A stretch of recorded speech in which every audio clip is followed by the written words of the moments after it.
everyone, and welcome back to Beyond the Evidence, the podcast where we dive deep into true crime cases, uncovering the facts and exploring the unanswered questions that keep us coming back for more. I'm your host, Marv, and I want to thank you for joining me today.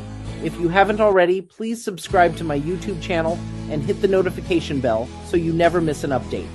And if you'd like to support the channel, you can find links to my PayPal and Cash App in the description. Now, let's get into today's topic.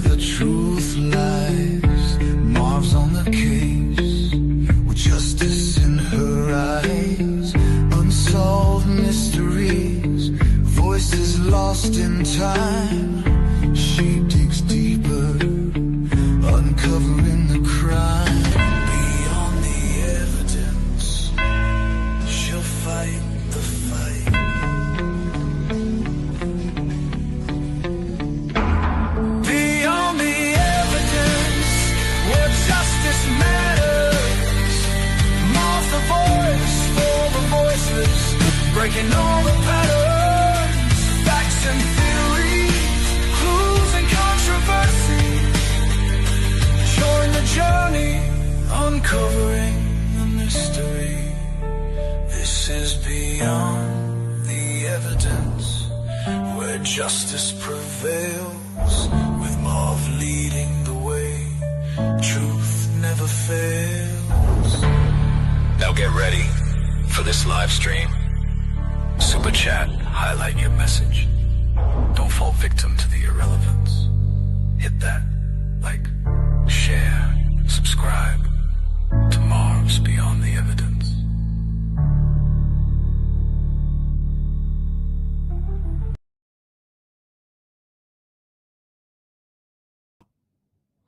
Hello, everyone.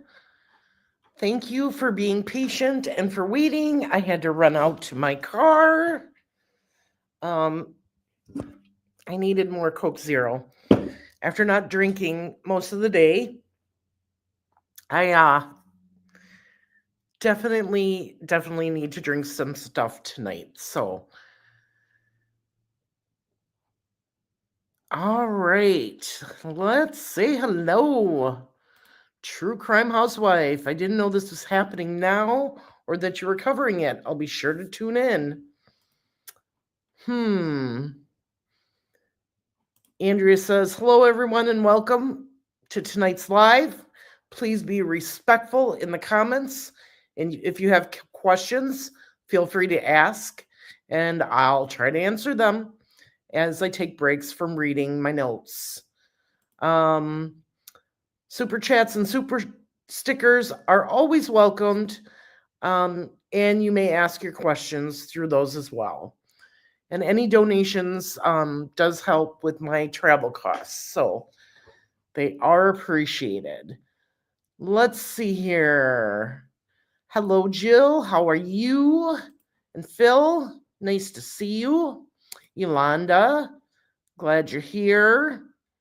Trying to get people that I have not seen. Real Randy Gravitt, nice to see you. Candace, nice to see you also. Let's see here. Who am I missing? Andrea, nice to see you. Jerry will not be able to join tonight. That is correct. Hey, True Crime with Frank Meister. Jerry's son had surgery today, and there's been some complications. So if anybody who is religious would say a prayer for him, we would all greatly appreciate it. The family's been through enough, and they need all of our love and support. So before we get started tonight, Greeno will be joining me, and also Bossy was in the courtroom with me today, and she's going to be joining. She's on her way home. So I just wanted to let everybody know that. One correction from last night's live. In the video, it said that Karena was raised by her father and her grandma Jerry. And that was incorrect. Karena was actually raised mainly by her mother. And she did live with her dad for a while. But she was mostly between her mom, her grandmother's, which is her mom's mother, and Jerry, who is her grandmother on her dad's side, was called Mama. So, just wanted to let everyone know that. All right, Bossy, are you there? Hi, Hello, how are you? I'm all right. Decompressing a little. How about you, Marv? Yep, definitely trying to decompress. How's my sound? Because I'm in my car, so I don't have my dogs barking in the background at our voices. Your sound is really good. Great, great. So, What a day, huh? it was definitely interesting, wasn't it? Yeah, they covered a lot of stuff. They I don't know what you've talked about so far. I haven't started yet. Okay. I'm gonna do my best to behave. All right. I I know didn't. you came in a little bit late this morning, right? No, I was there right when we walked in, but Okay, I couldn't. yeah, It's been so long already. I don't I know, remember. I know. We did not start on time again today, but it wasn't as bad as yesterday. Probably only maybe 15 minutes late this morning, I think. Yeah, it wasn't long at all.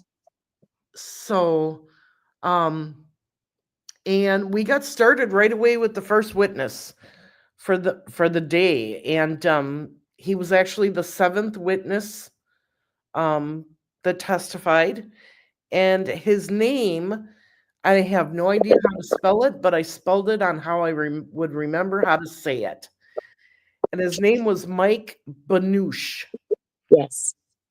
and he's retired law enforcement. He retired almost 15 months ago.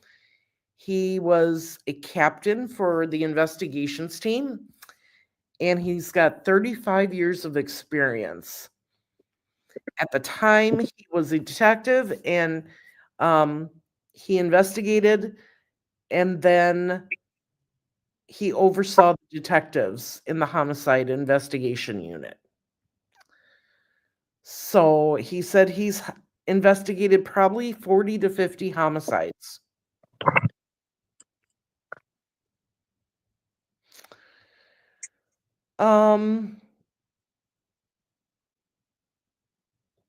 He said that when a murder case comes in, that one individual is assigned the case, but everyone works it and helps out. They do interviews. They run down rumors. He said rumors start immediately when you have a case like this, and they have to confirm or deny these rumors. And he called them false leads.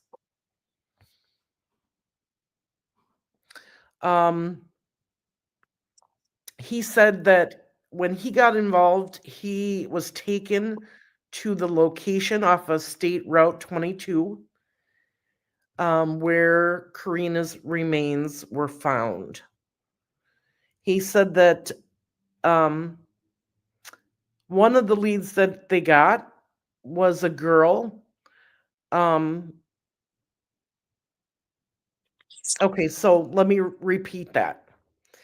This is a girl that gave him a lead, and she stated that Karena was buried off of State Route 22. And eventually she ended up admitting that she had lied with her tip.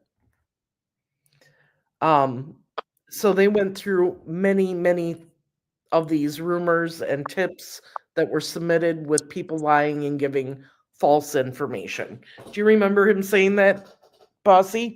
I do, and I'm glad that you brought that up because that seems to be one of the things that has really stuck with me personally today. Like as a member of the YouTube community, because they were pretty adamant about um how much it interferes when people are giving these types of false leads or doing shows or whatever on them with false information. That information still has to be vetted. Yes. And it's a shame that these investigations are taking longer than necessary, with a lot of factors involved, of course. But adding that to the mix doesn't help. And I wish people No. would just stop inserting And yourself into a case. and they did arrest her for the falsifying a tip. Yes. So So, just know that it can, like, you can only push your luck so far. And right, these are real people's lives and families' lives. This isn't some Law and Order TV show you're watching that you think no, you can solve the case. And like I've said before, I'm behaving, but like if you really think that you're that good of an investigator or a sleuth, I'm sure your local police department is hiring and could use all the help. Tom says, I was part of the jury process. It took 7.5 hours. That's what I heard, Tom. Wow. And that's still quite a long time, like Yeah, for a jury selection. It's a small courtroom. Like I was surprised at how small it is in there. I would Like hope to find some time to sit in on this case. Yeah, I agree, Tom. Maybe we can get a couple comments from you on what jury selection was like while you were there for those 7.5 hours. But back to talking about these false leads. This detective, Mike Banush, said that there was several searches that they did due to false leads that took time away from actually looking at the case because people tipped in false information or lied. And like you said, Bossy, that is um just awful. it is, it just adds to it just adds more work for them and less time for them to focus on important, like real true leads. So don't call and tip somebody in or false tip because you got a grudge against them Right, or something like that, or because you got a feeling about someone. I mean, there's a difference between actually thinking someone's involved in something. Um, and on top of it, you could put that person's life at risk. I mean, it's a right, crazy world we live in. So just stop unless you actually have some credible information. Don't do that to these families. right. They don't deserve that. He did say that when all of these false leads had been gone through, there were no other suspects other than Flint Farmer. He also stated that from 2016 to 2022, they followed up on leads, had search warrants, and actual Sorry. leads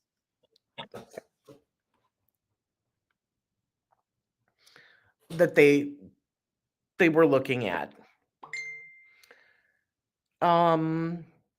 In 2020, Captain I believe John Webster left, and Benzinger was assigned as the captain. But it was actually another captain that wanted to take a look at the case, and he's the one that cracked it. What do you remember about that part of the conversation, Bossy? well, I was taking notes right at the beginning, and I gotta admit, I don't have my notes out right now because I'm relying on you because I really just was wanting to observe and a lot of what was going on. I just I'm not quite sure, Marv. I'm sorry. It's just so surreal being there. Right. And not to derail, but the way that um some of his family members were there, and it was just It was they were frustrating. vocal, and it was a shame that Karina's family had to listen to that nonsense today. So, you know, regardless of what side you're on, show some respect when you're in a courtroom. Sorry, Marv, I didn't mean to derail you. I'm going to be Nope, quiet. I'm you're going to get my okay. notes out.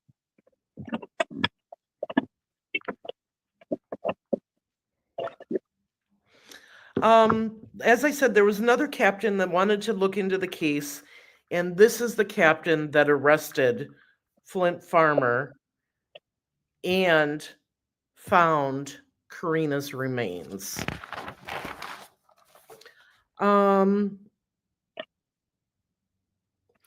So then we went into him talking about how he obtained the video at Village Pantry from October 11th, 2016. And they've viewed it. And they also got a video from the Speedway.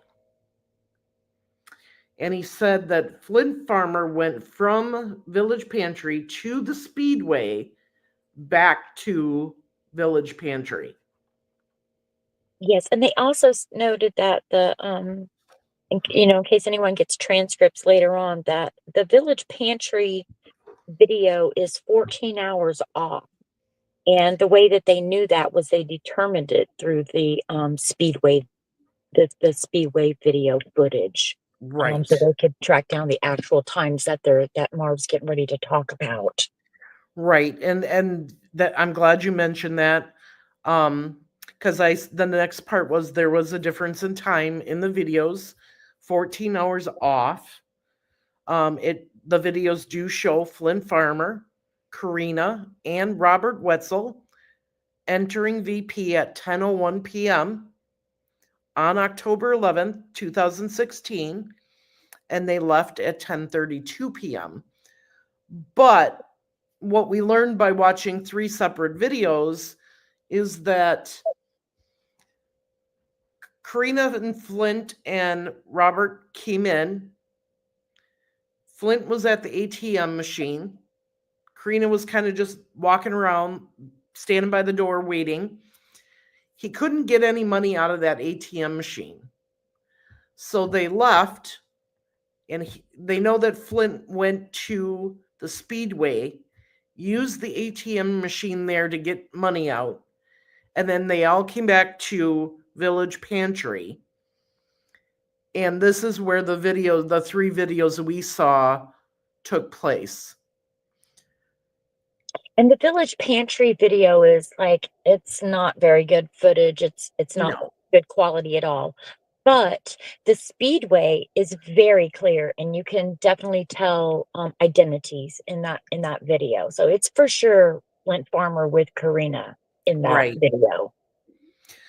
So it shows Karina walking in first, seeing her alive and walking. You couldn't hear it. There was no sound, but I believe Jerry left the room about that time. She had to leave the courtroom, which is understandable. Yeah. I just need to say that if you're a witness in this trial, you should not be watching this coverage. No, or a juror. Right. Because we don't want a mistrial. Like Marv said last night, the jury's not sequestered. They get to go home at the end of the night. They have to juror instructions, but like when we leave the courtroom and we're outside, gathering or talking, they walk by us and stuff, and we were instructed we must watch what we say, because if they overhear anything, it could be a mistrial, and we don't want that. This is what, 9 years? 9 years. They've been through enough. They pretty much led this investigation and search. I know that there are some good officers that did step up to the plate on the case, but this family is who searched for their loved one. So Right. it's time for them to get some justice, and there's never really closure, but they need a moving forward point. Right. So going back to the video, the first video, what you could see in the video was the door to enter the gas station and the ATM machine. And we saw Karena walk in, we saw Flint walk in, and he went to the ATM machine to use it. Now there's a lot of dead air type things because they walk out of the view or whatever and then come back. But to see her alive and in person, I'm happy. sure that was very hard for the families today. Very hard. It's hard on anyone who has any ounce of sympathy or empathy in their heart. Right. Then the video shows Robert coming in after pumping gas. So you can see all three of them. You can see Robert Wetzel, Karena, and Flint Farmer. And they're looking for items, and Karena and goes up to the register where Flint Farmer is and puts down things at the register. Video 2 is inside the store, so you see all And the I didn't mean to aisles, Yeah, right? and I didn't mean to interrupt you, Mar, but they kind of, because we talk about this later, like she was getting snacks, and ice Mm, cream and stuff like that. Candy. Yes, but later on, when Mark covers it, they also ordered pizza later on. So, Yeah, that wasn't something that she got there. So I just don't no, want people to get the two different different incidents mixed up. fixed up, right. So the video 2 shows the aisles, and you see Karena specifically going up and down the one aisle looking at different things and picking things out and deciding what she's going to purchase.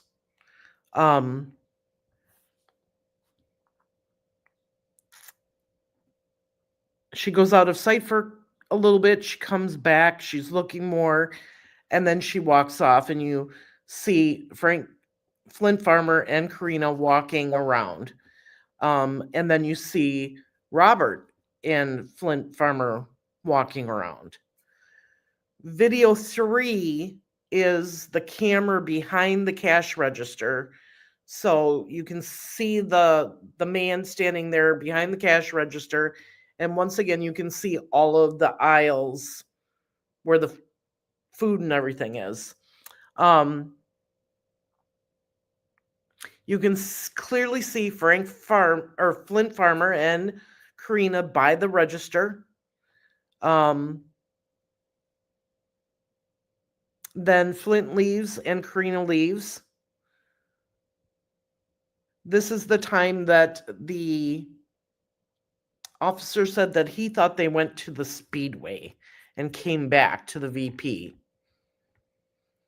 They walk around and they make their purchases. Robert Wetzel comes back in also. Flint and Karena make their purchases and then leave the store. And then he gives out States 11, Exhibit 11, which are still photos of the video. The first one had Karena in the aisle. The second one had Flint Farmer at the register. And the third one, I think, was a closer up view of Flint Farmer at the register.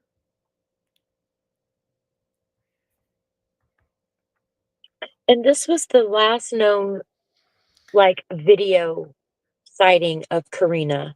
Correct.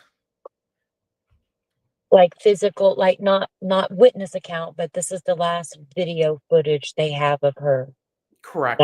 alive. Right.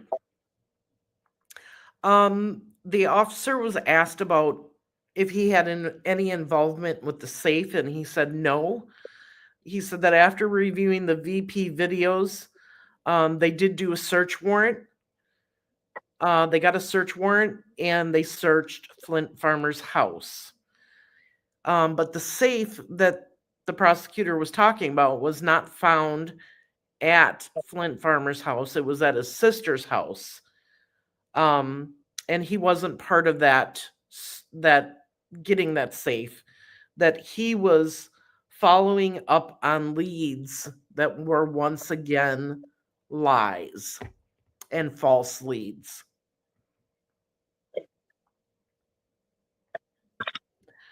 Once again, I have in my notes, one person was arrested who lied to police and took them to the woods. Yeah, they had the false reports on, there's a pond off on 22 where the girl lied, which you covered. They went and they searched out on State Road 26. Flint Farmer has some relatives out there. They also went out and searched on a separate wooded land on another occasion, and all of those were false reports, false leads. Yeah. It's something I wrote down in my notes, like after we watched those, especially the Speedway video, is I think that I think that maybe they did, but I don't recall them doing that. I think they should have released that video footage years ago to the public. If this is the last known person, do you have any other leads, to her last known location? I mean, maybe from what I understand, they had those leads, and I hate to say it, but they dropped the ball. Thanks to Jerry and her family's persistence is why I believe that this detective we talk about later on, Yep. or have been talking about, reopened and really investigated the case. Yep. And as you said, the detective did state that the Village Pantry videos was the last place that she was seen alive on any camera. They asked him if he's been to many scenes with overdoses. Now, this is a big hot topic. He said yes, that he has been to many scenes with overdoses, but this is the first time for an overdose where a person was buried. And I think the point they were trying to get across is that if this was truly an overdose, why wouldn't you just call it in instead of burying and hiding the body?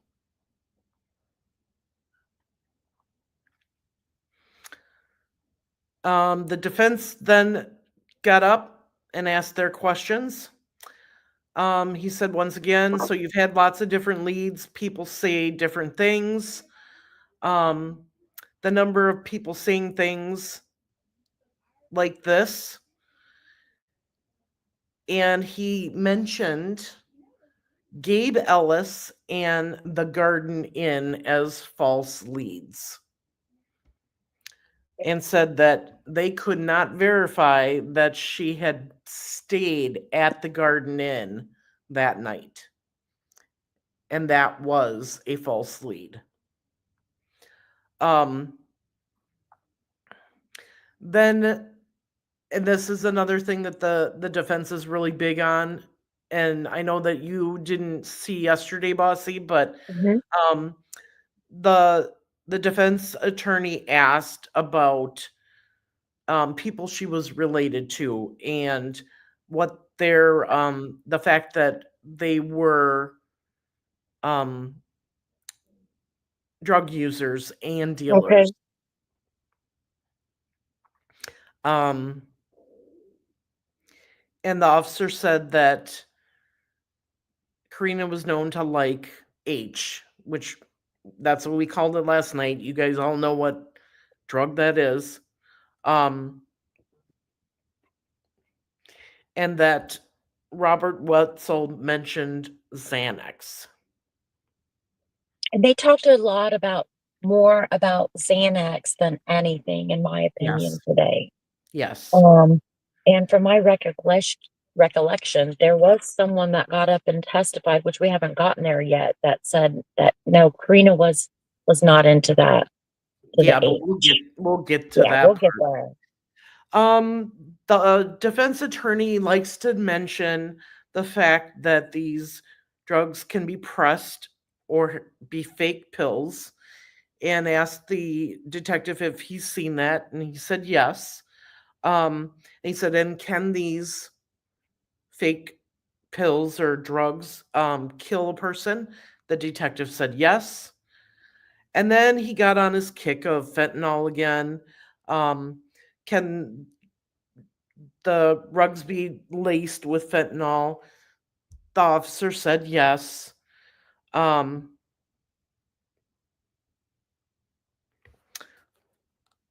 then the defense attorney asked about the video. On video, Flint Farmer accessed money from the ATM machine, didn't he? And the detective said yes. These defense attorney likes to just jump into other topics right away. So his next topic was about Alicia and Brad, and he said, "Did you see Alicia and Brad Wheeler in any of these videos?" And he said no.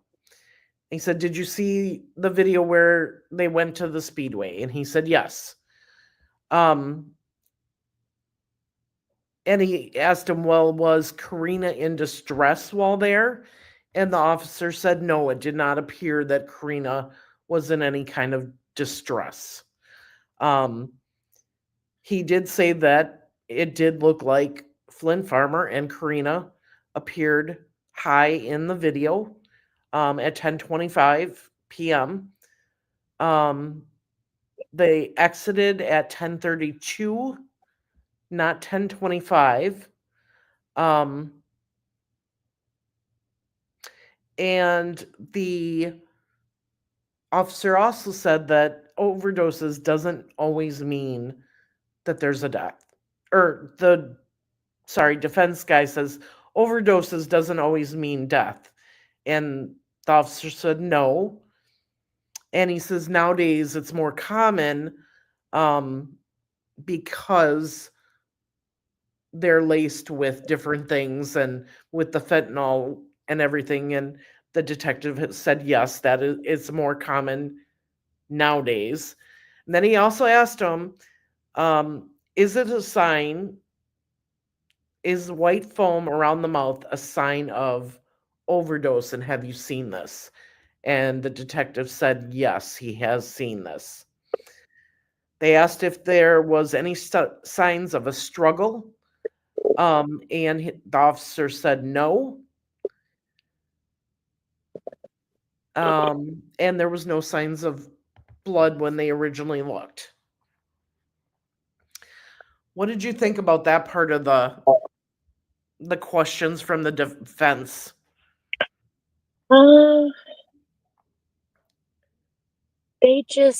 It seems like, I mean, it reminds me a lot about the last trial that I attended, but it just seems like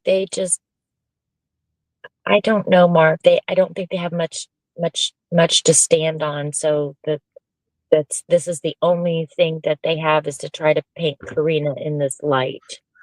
Right. And like they said earlier, like how many people are involved in an overdose where the person actually goes and disposes of the body? I mean, it just, that doesn't make sense. It's not jiving.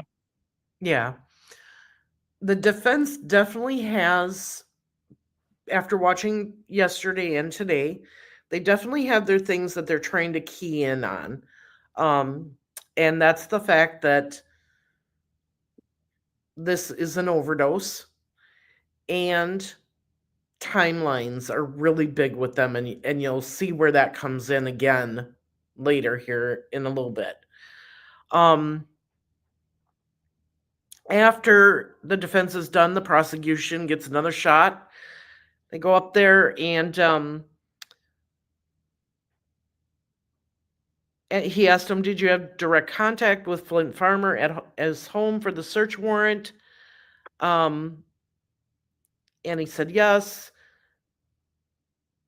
And he said, "Okay, what did Flint Farmer tell you?" And he said that Flint Farmer kept telling them that Karena never came into the apartment, but changed his story when confronted with the photos from the videos.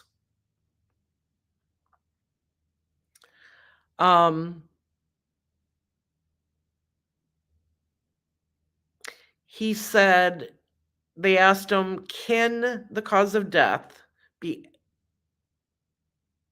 accidental with foam coming out of the mouth?" And he said yes. "Can violent crimes, Mhm. have you seen victims of violent crimes have foam coming out of their mouth?" And he said yes. He said sometimes it's different colors, and He basically um said he's seen it all. I mean, when you die, everything comes out of every orifice. yep, that's what I was Okay. just gonna say. Yep.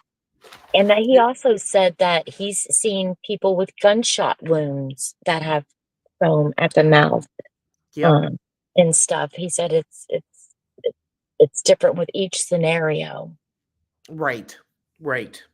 And that was a big point for the prosecution. They're trying to overcome the defense's claim that just because she was foaming at the mouth and there was white foam seen, that she died of an overdose. That is the biggest thing that the defense is harping on. So the prosecution has these witnesses now. They're asking, "Have you seen white foam with death other than overdoses?" And it's coming out that yes, you can have that. Um,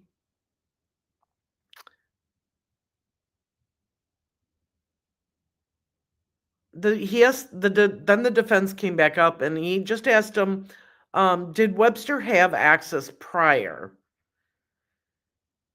And he said that he didn't recall. He knows that Flint Farmer came up very quickly in the investigation.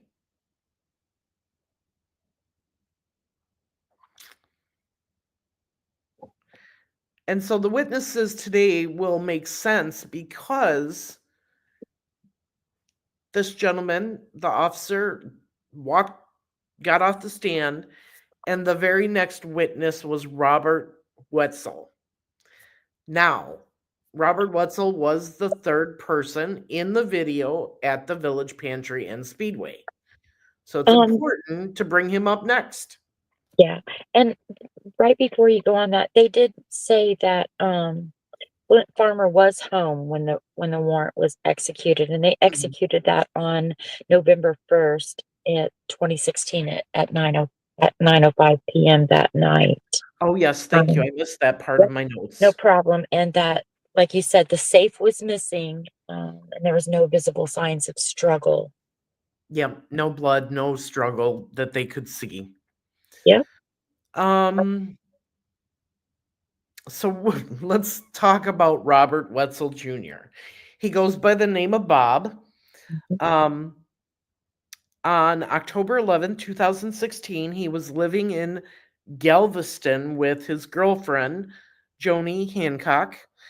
How far is Galveston from Kokomo? Maybe like 20 minutes or so. Okay. Um, they had contact with Flint Farmer. The prosecution asked him to point out Flint Farmer, and he did. He said they met at the VP so that he could sell Xanax to Flint Farmer. He said this was at about 10:30. He said Flint Farmer was fine when he went inside, but he was high, and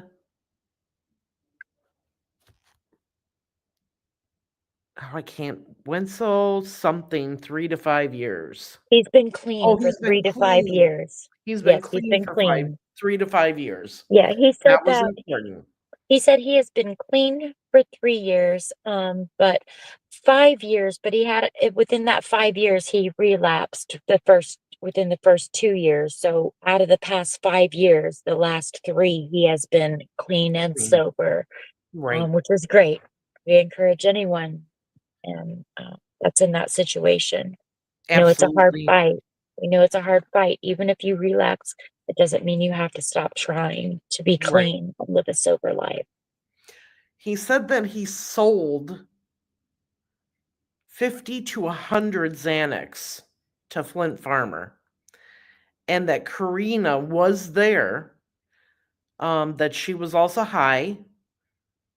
She was not nodding off, but Flint Farmer, when he was standing still, was nodding off, and he kept having to jab him and wake him up.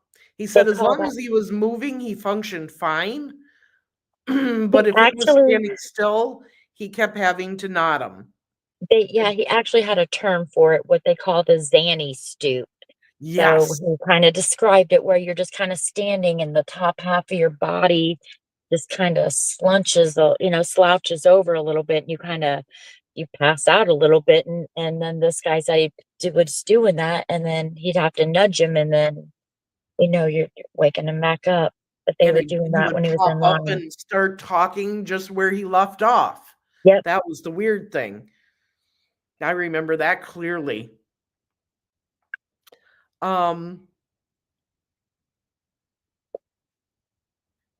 It also says, in my notes, it says that Flint Farmer didn't say why he was with Karena, but stated they came from Flint Farmer's house to because VP. they were hanging out. Yeah, this is what Bob had stated. Yep.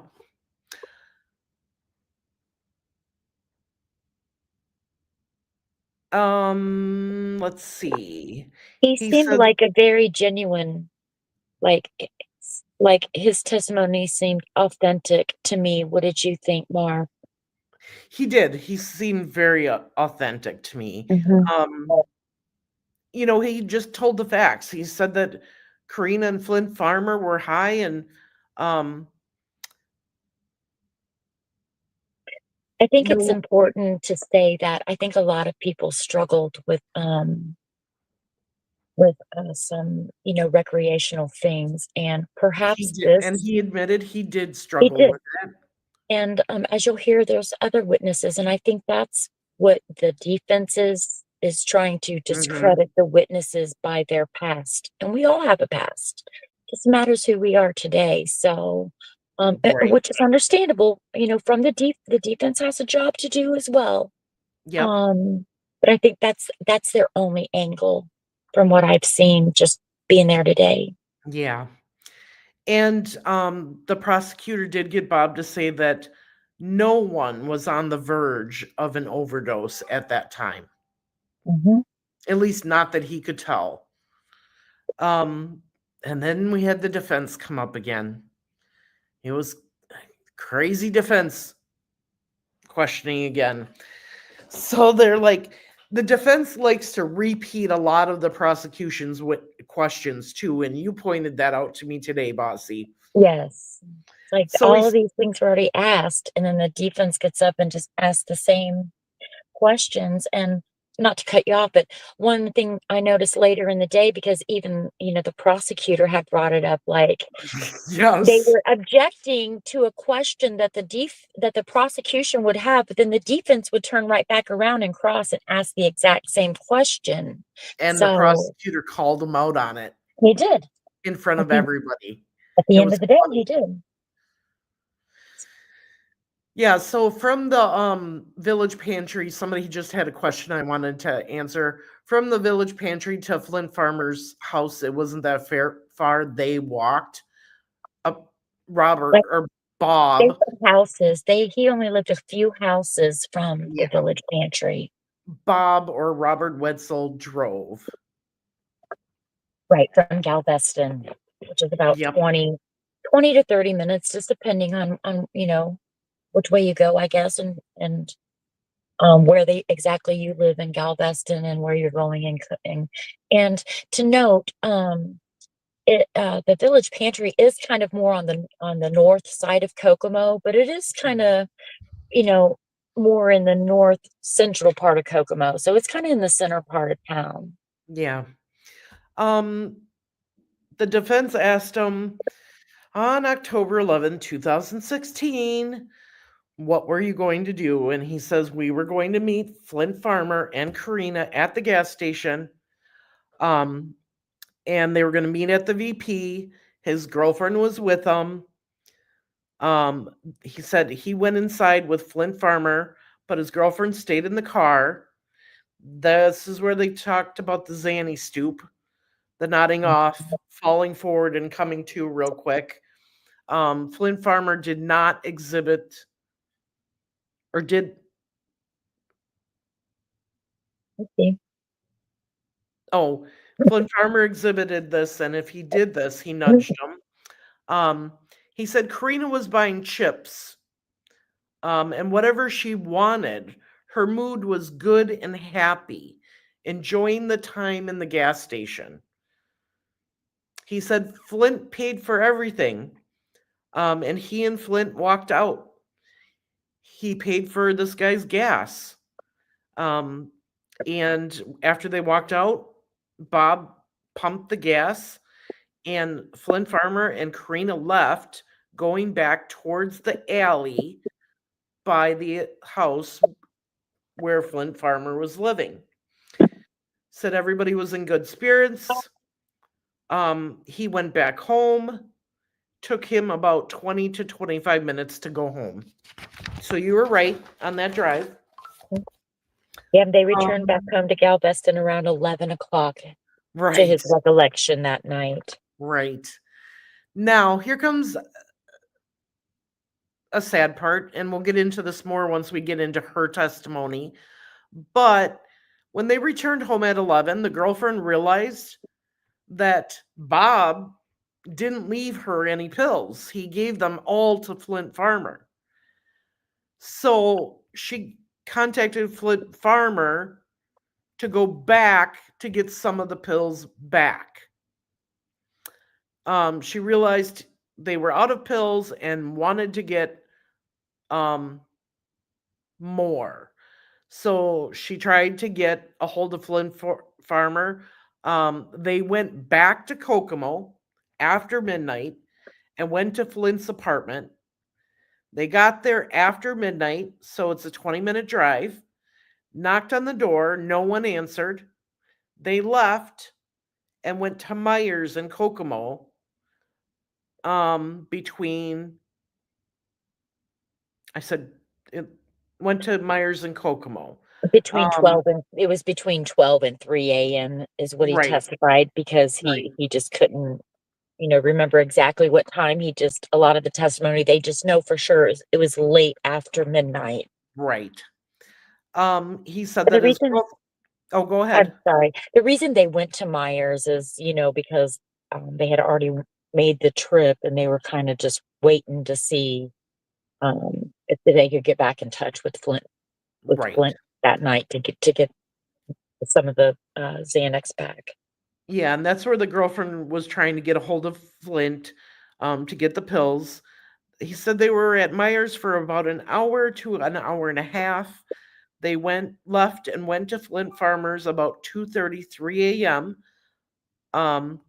They pulled in the alley, and the girlfriend got out of the car and knocked on the door. He said Karena answered the door, but the girlfriend didn't speak to Flint Farmer. And this was around 2:30 to 3 a.m. Now, this time is very important. He said they were only there about 5 to 10 minutes and it was raining and they went back home without any pills. Right. The prosecutor then got back up and asked him, did you have knowledge Karena was there late at night? And he said yes. He said if a report had stated that it had been a different time, would that be more accurate? He said yes, because as Bossy said, they weren't really sure on their times. He even said, I could not tell you the exact time. And that he believed Karena was at Flint's house that night. And when the state was, saying, you didn't, he had to actually, because the defense was wanting to like get specific times, like, didn't you say this, like, was this time? And the And that's prosecution. yes, that's the next part coming Yeah, up. yeah. So the defense gets back up and he's trying to pinpoint this guy into a specific time. And he says, okay, at 10, you go to this gas station between 10 and 10:30. There's a video that shows at 10:32 where you left. And he says, okay, that would be the right time. He says it takes you 20 minutes to drive to Galveston. That means you would be back into Galveston at 10:52. Or let's see, wait a minute. 10:32 they leave. He drives home and he said he drove right back to Flint Farmers. He says, so you drove home, you're back at 10:52. When did you go to Flint Farmers? He said, I don't know. He said they were at the apartment in Galveston for about 1 hour before going back to Kokomo. So the defense attorney says, so that means at about 11:52, you decided to leave Galveston and you arrived shortly after midnight to Flint Farmers because it was a 15 to 20 minutes. And they said, who was there? Who is there? It's Anthony Greeno. Hey, Anthony. Hey, how Hi, you doing, Greeno. everybody? Hey, Bossy, how you doing? I'm good. How are you? I am great. That's Yeah. great. Robert was telling him that he thought it was between 12:30 and 1 that they maybe headed to Myers. And that they were there about an hour and a half. They didn't want to leave they didn't want to leave town without the pills. That then he said, then you left Myers and you go to Flint Farmers, and he said yes. And you were driving back and forth between Kokomo and Galveston, yes. The defense said, do you recall giving a 3 a.m. time? He says, it's possible. And then he says, do you have testified prior that 3 a.m. is when you got to Flint Farmers the second time? And he said, it's possible. And then he pulls out Exhibit D. This is the favorite move of the defense team. Well, hold on. What witness go is ahead. this? Who is this Huh? now? Who is this? This is the guy that drove to Kokomo with his wife to sell Flint Farmer Xanax. Gotcha. Yeah. So he said, you're under oath. Wetzel. Huh? Robert Wetzel. Robert Wetzel. Wetzel. He goes by, Yes. yeah, he goes by Bob. He said, you're under oath. I need you to read this report because he's going to hammer him on these times.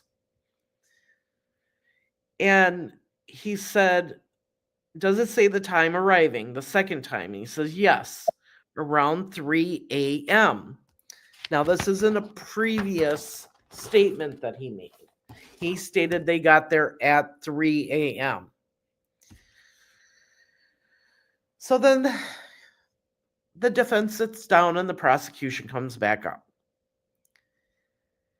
And the prosecution said, can you really pinpoint the times? And since this was from July 2022, you said it was around 3 a.m. In that statement. Do you keep a diary? And he said, no. He said he wouldn't be surprised if times were off. And it was 9 years ago. And that his testimony is that it was late at night, but he didn't keep notes on the times. So that's how the prosecution tried to refute what the defense was doing of pinpointing these times on this guy. This 3 a.m. time is very important to the defense's case. Very. And that'll come into play here later. But just remember that. So the next witness comes up, and I can honestly say, and I don't know how Bossy feels, but it was Joanie Hancock. It was Bob or Robert Wetzel's wife. And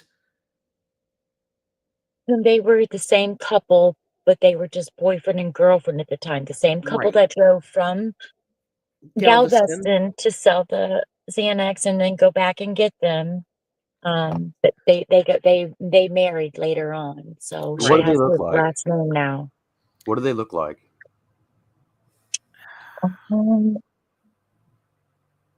Marv.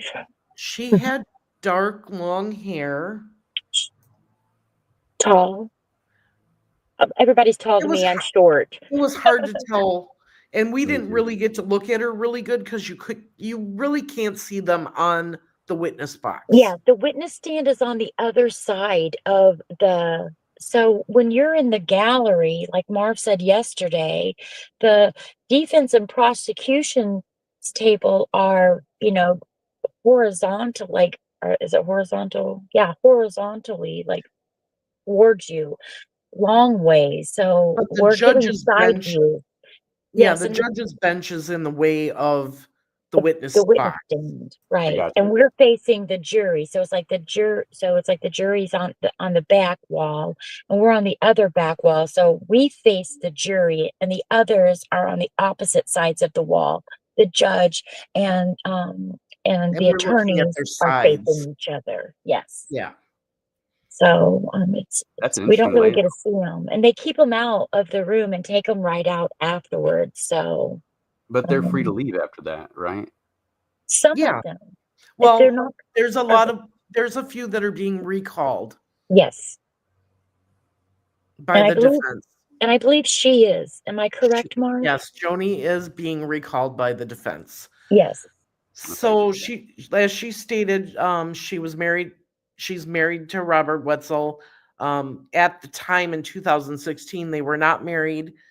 She has a very bad drug addiction to Xanax.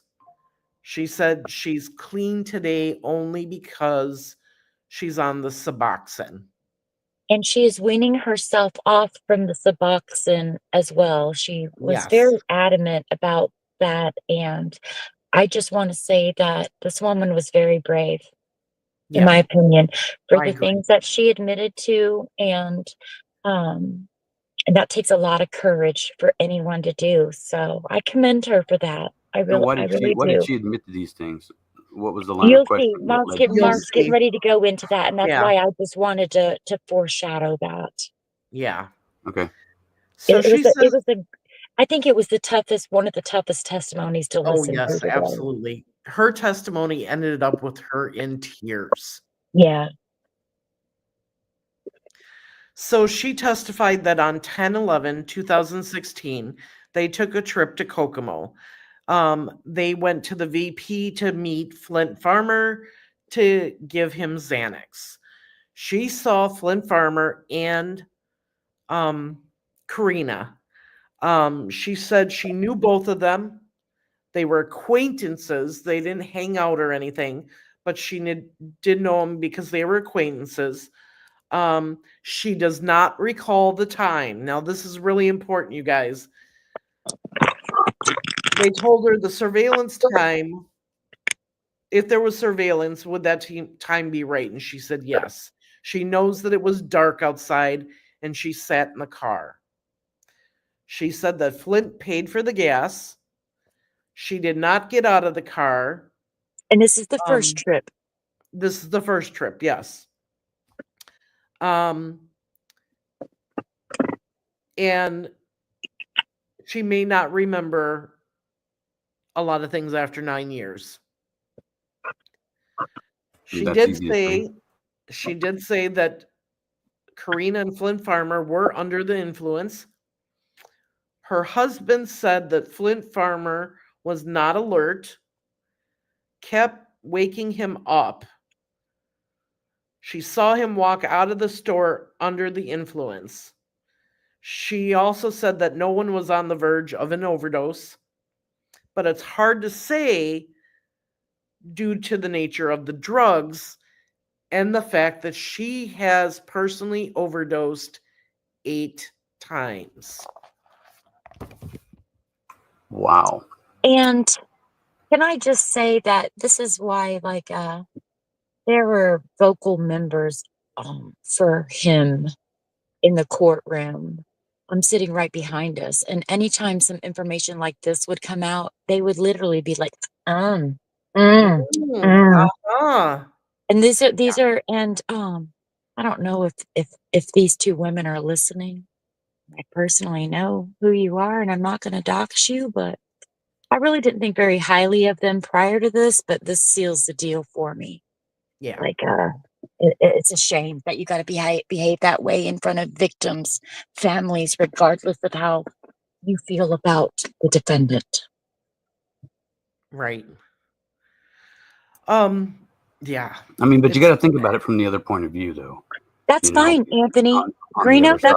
that's fine, but they don't need to be vocal like that. Family there that can't say a word. They shouldn't be able to say a word either. Well, Exactly. neither party can say a word, but you Correct. definitely can have that when it comes to, And let me just say, if this was done on purpose. Yes. And I would also like to say, if Jerry can sit there and not say a word with Flint Farmer looking over, waving and saying hi, good morning to her, literally less than 5 feet away from her, then these two ladies should learn to act like adults. Right. Yeah. You know what? If he does that while I'm there, I'm going to be like, fuck you, bitch. Oh, dude. I just don't even think it should be. I don't know how she kept it together. I really don't. No, I don't either. She's showing a lot of courage and bravery, and none of us would want to be in her position. And she will have a time to speak, and that's what I keep reminding her. You will have a voice again. Just be patient. It's coming very soon. For that victim. I can't either. I can't wait. No, I can't wait for that. That's going to be a strong message that's going to come across of 9 years of, or 5.5 years of searching. Yeah. You know, there's a reason. The long drawn Sorry, out. I didn't mean to cut you off. No, there's a reason the news had to.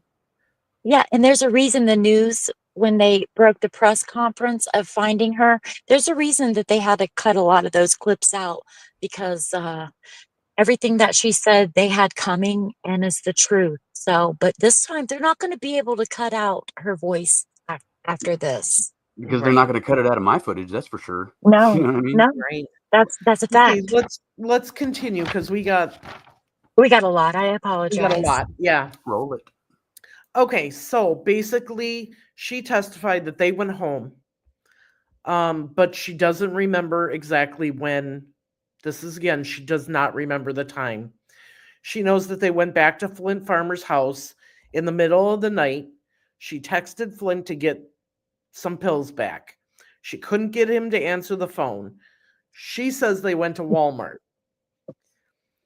She says, when I knocked, I was beating on the door. Someone pushed the blinds and Karena answered the door. She was intoxicated. Alert. She was alert enough to argue. And she once again said that she was beating on the door, not just knocking. She was trying to make anybody in that apartment answer the door because she wanted those pills. She said that Karena told her they were her pills now and that she wasn't getting any back. She said that Karena was not looking unconscious, that she was in Flint Farmer's apartment about 2 to 3 weeks later. She said her husband was in jail and she needed pills. And she pulled into the alley. Now, this is 2 to 3 weeks after Karena went missing. She pulled into the alley. She had an eerie feeling came over her immediately. She went inside and went home. And he goes, "What do you mean, this feeling?" She's like, "I just got a feeling.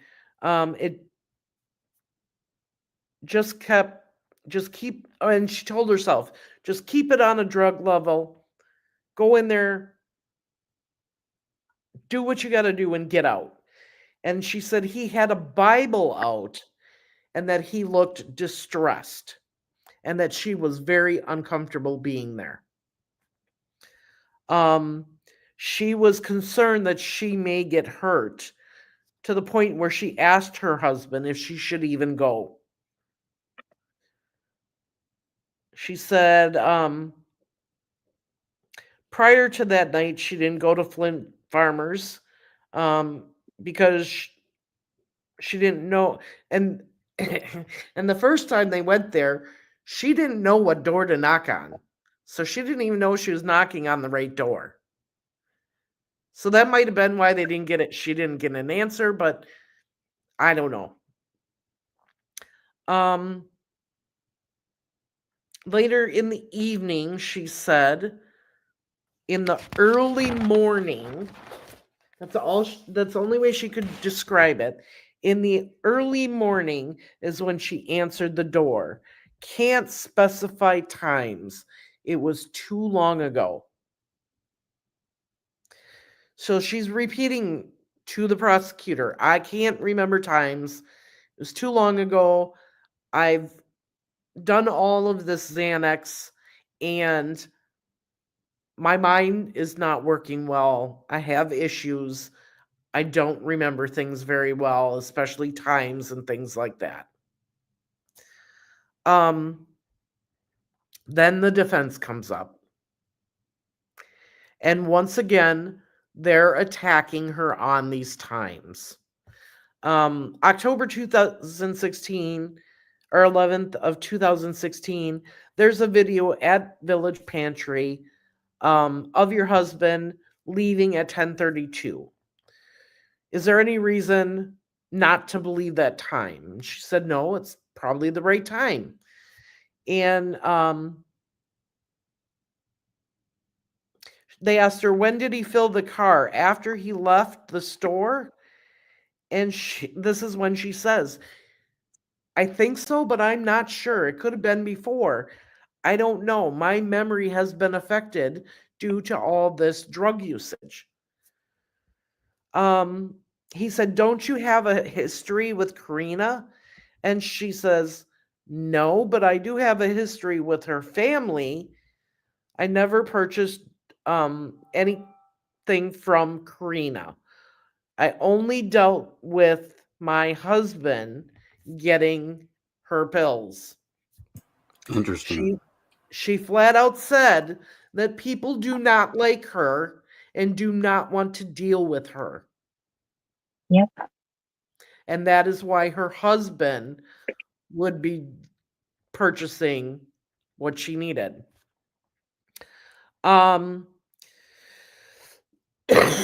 Once again, the defense team provided statement Exhibit B, and they're like, is JH your initials?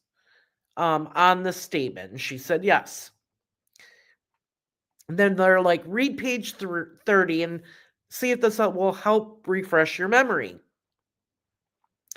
And she said, I never purchased anything from Karena. Or no, I did purchase. No. Because he's saying in here, you're stating that you did purchase from Karena and you paid more for that. And this is where she said no one wanted to deal with her because of her addiction. She doesn't remember buying from her. Karena was always, and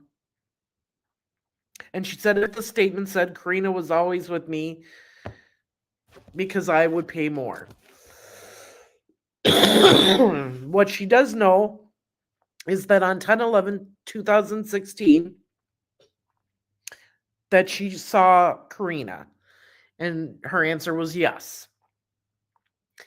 And I put on here, defense is trying to get time down.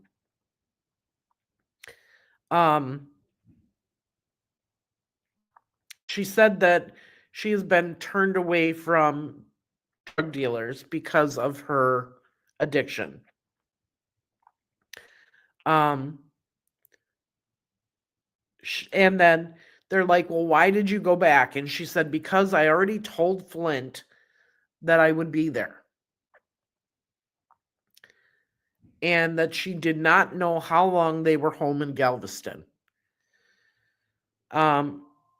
He said, so you came back to Kokomo? And she said, yes. And you went to Flint Farmers? Yes.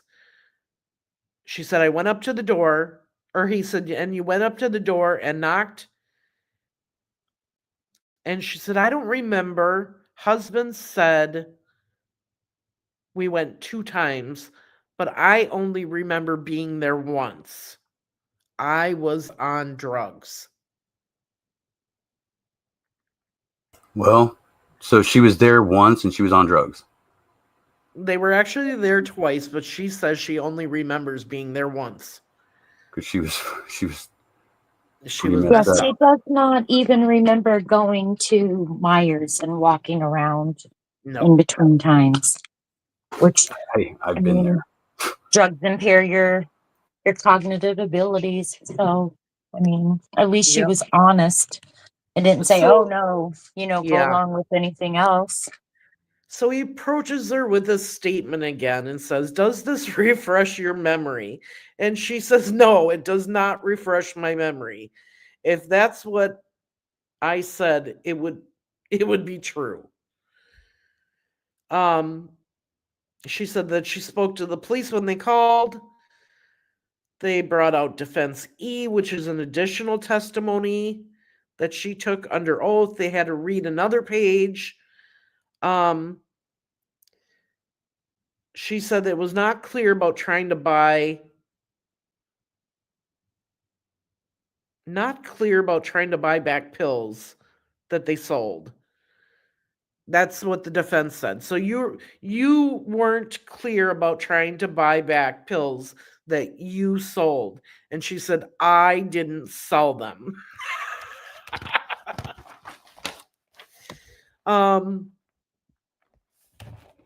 And she says, this doesn't look familiar to me. And I put that in quotes.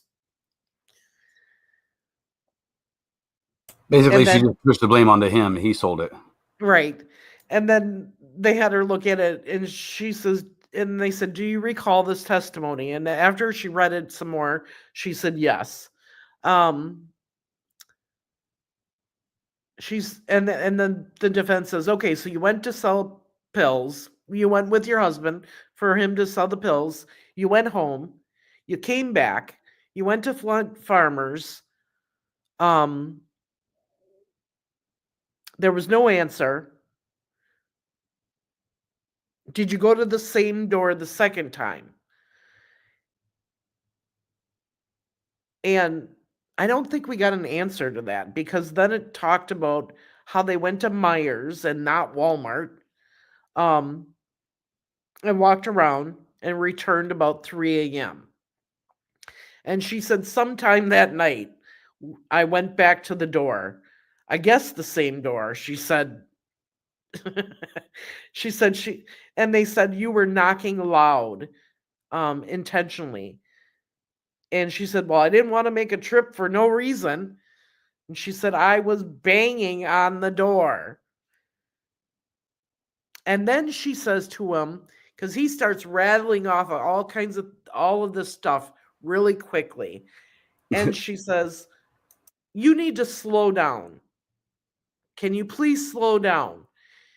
And he says to her, okay, you went there to sell pills. She says, yes. He says, you go home. Yes. You come back to Kokomo. She said, yes. Went to Myers and then returned to Flint Farmers. Yes. She did say that her former self is different than what she is today.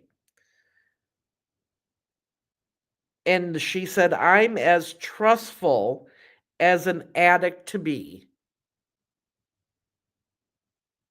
What does that mean?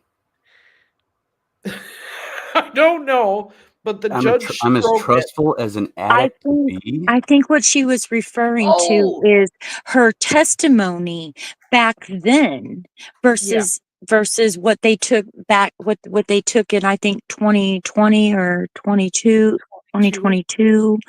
You know, she says, of course, she's like, basically, you know, I'm admitting I've done a lot of drugs. My memory is horrible, is what she is saying. So she was doing her best. To be And truthful. she'll tell them, if that's what I said back then, but I was under the influence back then. I very well could. She's saying I very well could have said it back then. But you know, she's just basically saying she's doing her best to her recollection. And like Marv said, they had her in tears by the end of her testimony.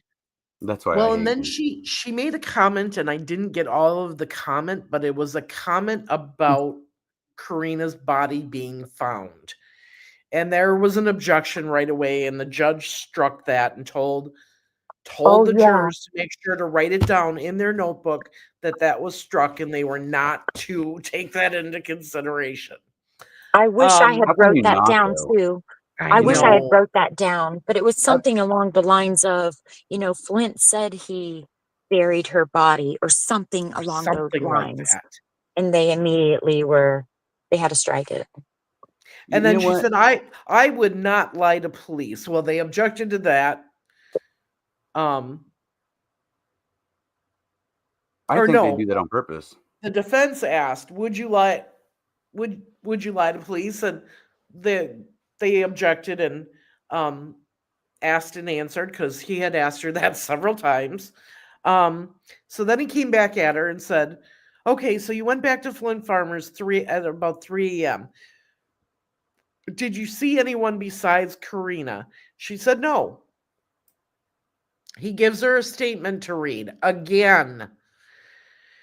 He says, if I gave you a statement, in your statement it says that the guy from upstairs came down. And she said, I understand that I said that in the statement. And she said Karina was argumentative. And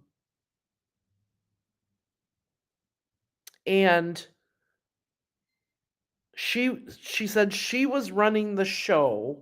So this is Karina. She said Karina said, I'm running the show and you can F off.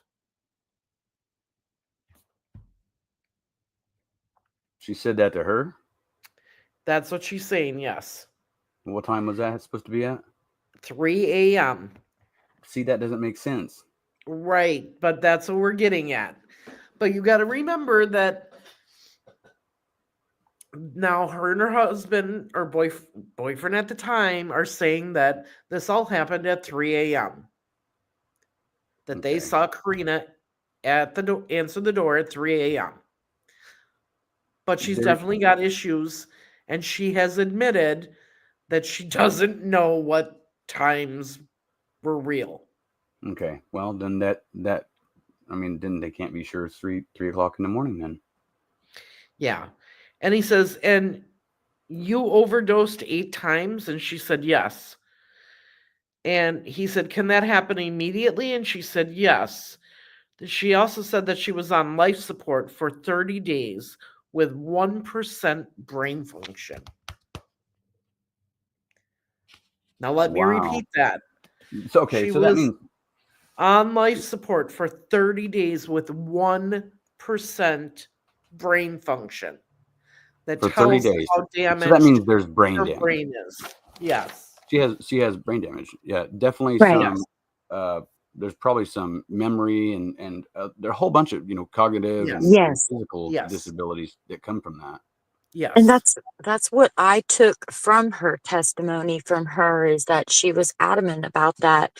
And I felt like the defense was wanting to say, but you said at 3 a.m. Right. Yeah, that's But the because that's what they prosecution do. came back and did say, your testimony in 2016, were you fighting drug addiction? And she said yes. And she added that she was not thinking with a clear mind because of the drug usage. She said She's it's honest. hard to remember times and previous situations. She always struggles with times. She said she had forgotten what happened the previous day and could not give times from the previous day of what she did at what time. But she does recall at Flint Farmers, but not specific times. She knows that it was at nighttime, and she's doing her best to remember to recall the times. Well, you know So that what? I was mean, her testimony is as good as, I mean, you can just take that for what it is. It either you believe her or you don't. You know what I mean? right, Like that's just where you come with right. that one. And that's And what it's I was not going to say necessarily she's about her lying. It's just testimony, she may not unfortunately. remember. You know. And this is at the point where she broke down crying. And they finally let her off the stand.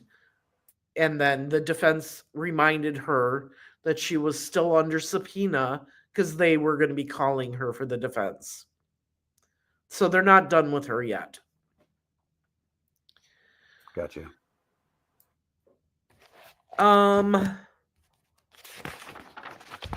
The last 2 witnesses of the day were the strongest witnesses I have ever seen yet. Would you agree with that? Ever or just in this case? Probably ever. Okay. And what do you mean by strongest witnesses? Detail, integrity, knowing what they heard and saw. You'll see. They didn't forget any of it. They gave detailed information that is right. Down to the minute detail, yes. Okay. What do you think, Bossy? I'm talking I about agree. Jeffrey Because- Moore Yep. Yep, because there's 2 of them, right? and April Vitner, Yes. who was Yes, his they girlfriend. were, which of course they're both witnesses and they're not in the room at the same time, so they can't hear each other's testimony. Right. And it was very accurate, like from each one.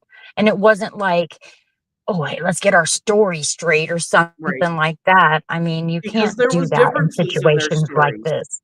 Absolutely. There were Yes. differences, but the important thing is the important things were the same. Right. So the next witness was Jeffrey Moore. Now, who's Jeffrey Moore? He said he's not employed. At the time, he was with April Vitner. They had a 17-year relationship. They are best of friends, and that he is the godfather of her daughter.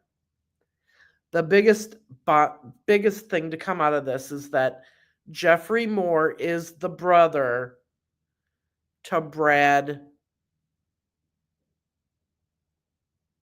Wheeler. Wheeler. I wrote Weaver. Wheeler. But I knew that wasn't right. Brad Wheeler. Okay. He said that he was subpoenaed to come testify today. Nobody made any promises to him. Does everyone know who his brother is or his core connection in this case? Or We'll explain that in just a minute. okay. He said he was not made any promises. He doesn't have any prior or current charges, and he was not threatened to testify. They specifically asked him these questions. Okay. Now, who is Brad and what is his last name? Wheeler. Wheeler. Okay. Brad Wheeler is the neighbor to Flint Farmer. They live On the in right the or left? same house. On the right or left? They lived in the same house? Okay, so that house is multiple apartments. That house has 3 apartments in it. One upstairs and there's 2 downstairs. I saw One the doors. upstairs and 2 downstairs. We have that on video somewhere. I'll see if I can find it and show everybody. I'll just pull it in that little box down there, everybody, or right over here. Yes. I mean. So he said that on 10/11/2016, they were living on the north end of Kokomo, in a trailer park with April. He met Flint Farmer 1 or 2 times through his brother. Said on October 16, 2016, Flint lived on Washington Street and was an immediate neighbor to his brother because they were right next to each other. And it gets closer than that, so these details will come out. He said that him and his wife April would go weekly and have family nights with his brother Brad and his brother's wife Alicia. So it's 2 couples. They would get together, they would eat and usually watch a movie. He said they arrived at the house between 3:30 and 4, and it was just Brad and Alicia there. He said people were coming in and out. He said at about 5 p.m., Flint showed up. There was others in and out, and they were going in the kitchen. And he says he knows that his brother and Flint were selling rugs. Right. From the kitchen. Okay. Okay, here's the house. Oh crap, man, I just skipped it. He didn't personally see them selling the rugs because he made them do it in a room that he wasn't in. He said that he met Karena that day early in the evening, sorry. The first time, she was only there for about 10-15 minutes. Her brother introduced Karena to them. He said she looked a little young to be there, but thought maybe she was related or very close to Flint Farmer. She never called Flint uncle while they were there. She did go in the kitchen. She looked like a normal 18-year-old girl, and then she left. Did you find it? Yeah, I was just showing it. I just had it on the screen as we went by it. Okay. There's a second one right next to it, which I think it didn't go long enough. I think I didn't click it. There's another one right next to it that's actually it that you saw on there. I skipped over it. I'm not sure where that's at in this video, but it's in here somewhere. So you'll see the house. There's 2 houses that we go by, and one of them's right next to the other one, but the footage is flipped. He said that Karena came back at 11 p.m. She was apprehensive, nervous.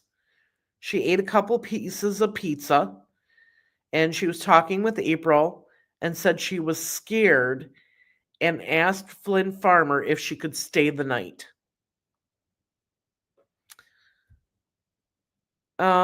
They asked what time Flint Farmer had gotten there, and he said about 5. Karena the first time, maybe 7 p.m. And that he assumed Flint Farmer had communicated with her, and that he assumed she came to see Flint.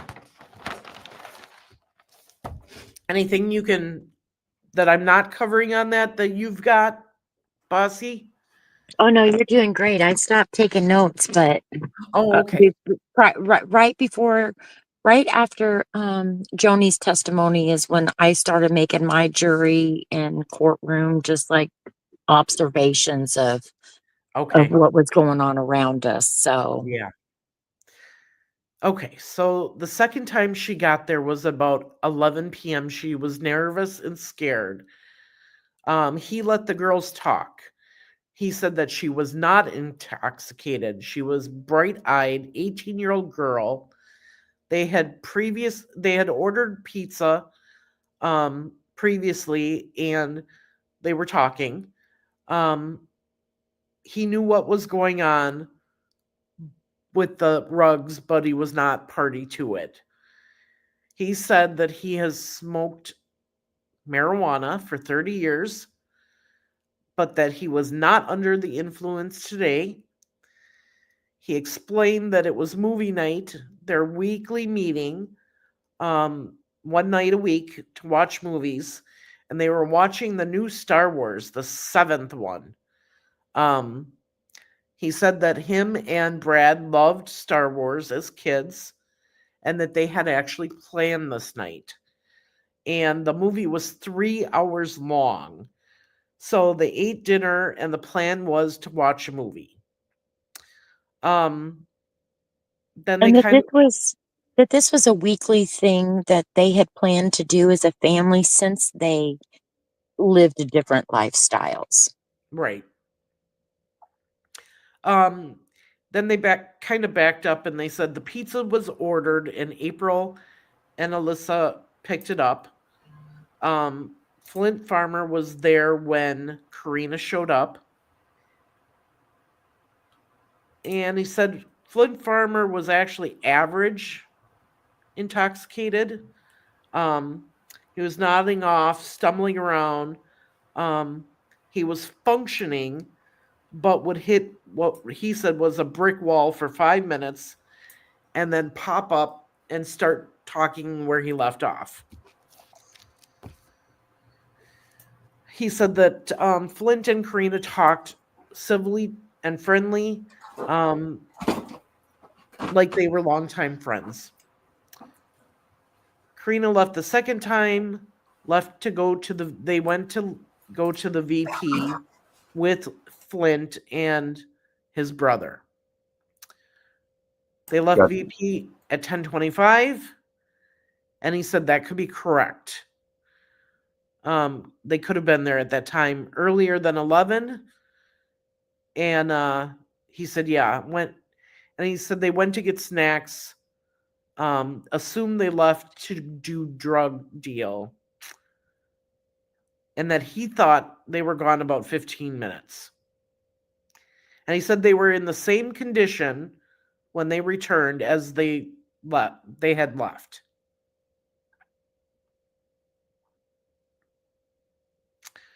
That they started the movie. Oh no, they talked. And then that's when Karena asked to spend the night. Flint said yes. Flint and Karena stayed about 15 to 20 minutes more, and then they went to Flint's apartment.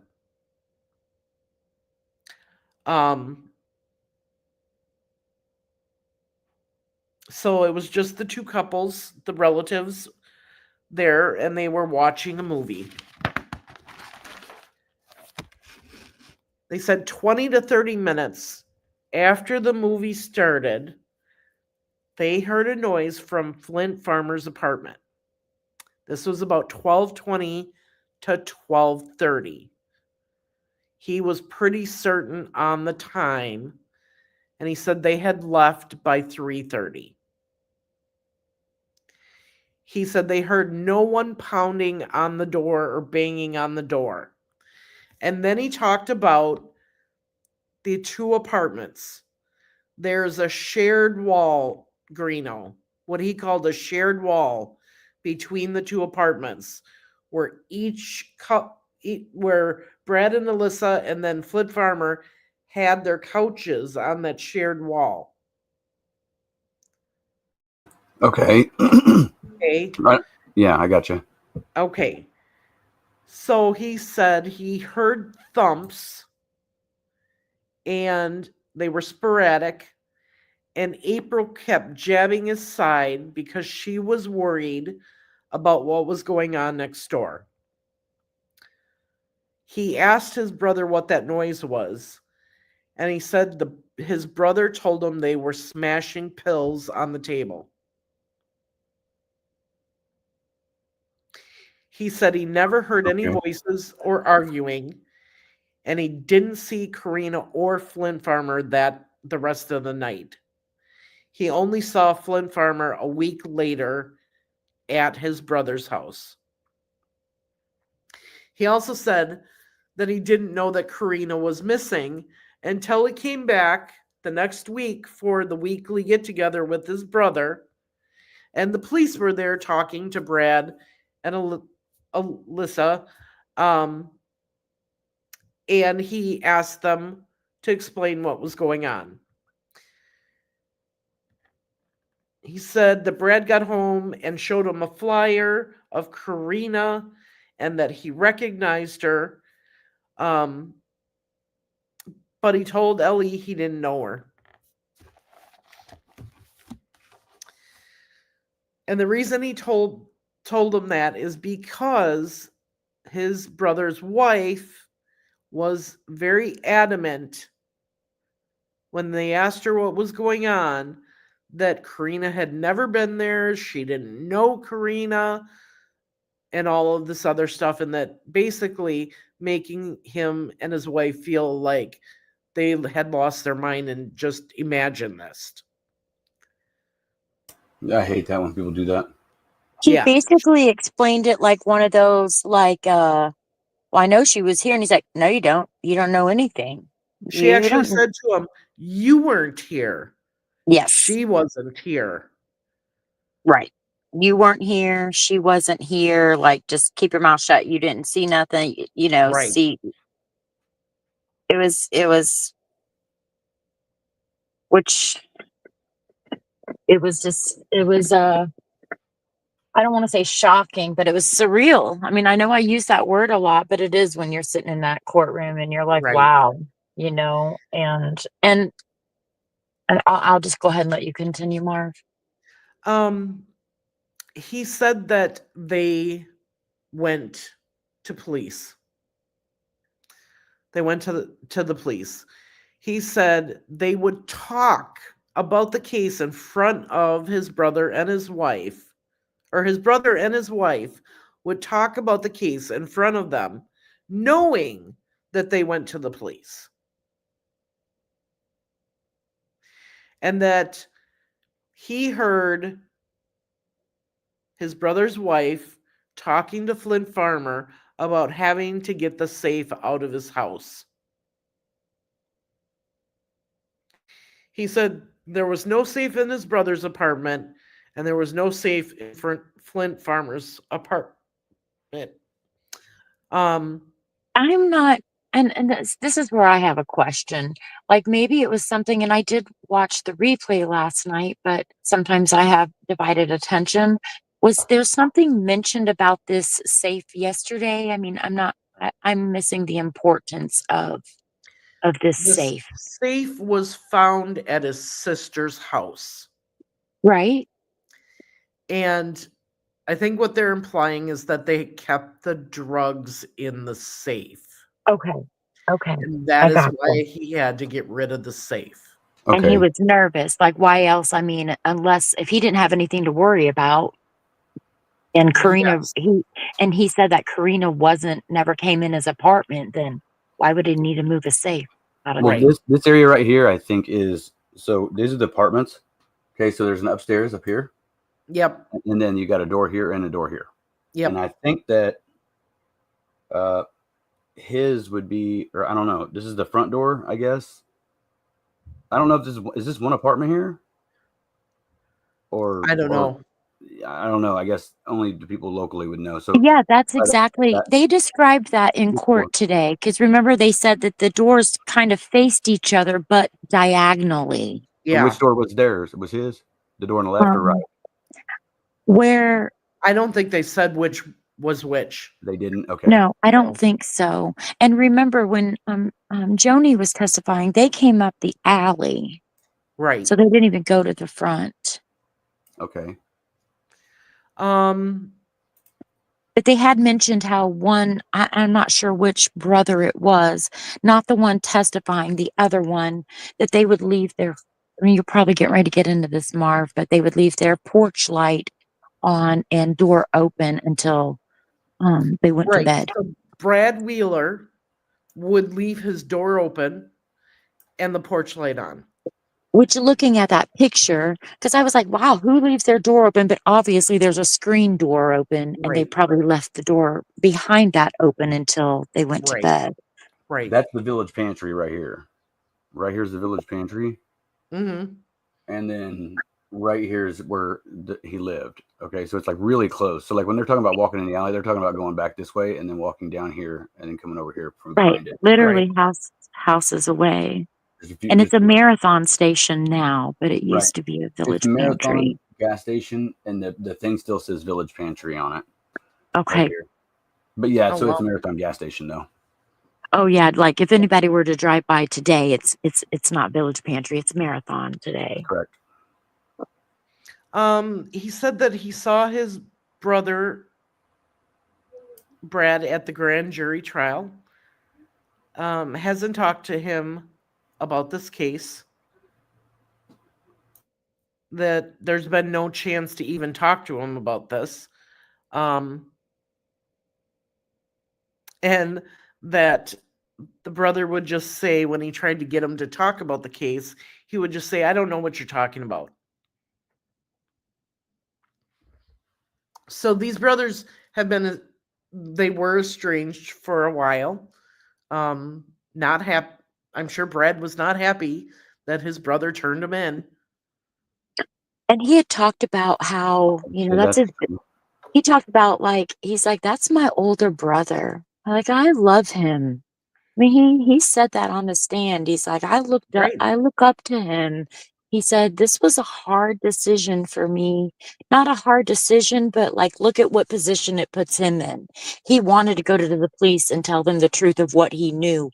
And he also knew what it was going to do to his relationship with his brother as well. Right.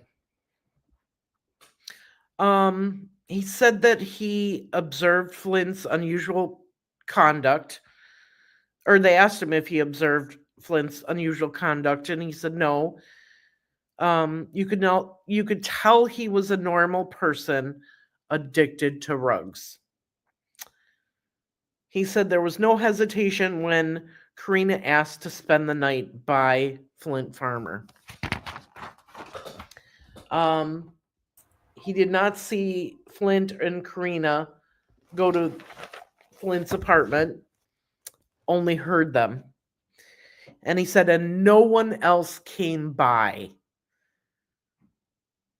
Brad needs to look inside. Oh, yeah. So then he was talking about, okay, so Flint and Karena go to Flint's apartment.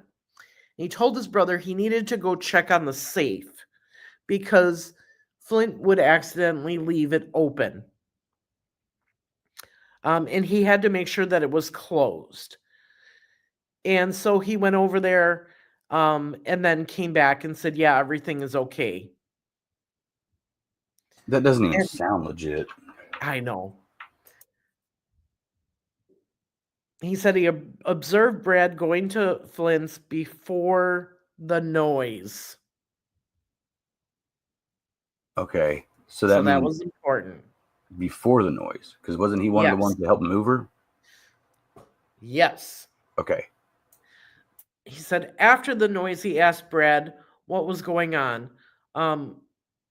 And Brad wanted to know, well, what did you hear? And there was no physical action to go check and see what the noise was. They found out that Karena was missing. He confronted his brother and his wife. Flint was not there when this happened and was not present anytime that he was talking to them. And that he told his brother he was going to the police. He did say that he did wait 2 days before going to police because he started doubting what he had heard. And he wanted to talk to his dad to let his dad know that he was going to go basically rat out his brother, and this was going to cause issues in the family. He said he went to law enforcement and he talked to Webster, and they recorded his statement. He says his statement and his story has never changed, and he's convinced the timeline is correct. He said that his brother did try to intimidate him into stop communicating with law enforcement, but he continued to talk to law enforcement and did not take the intimidation seriously.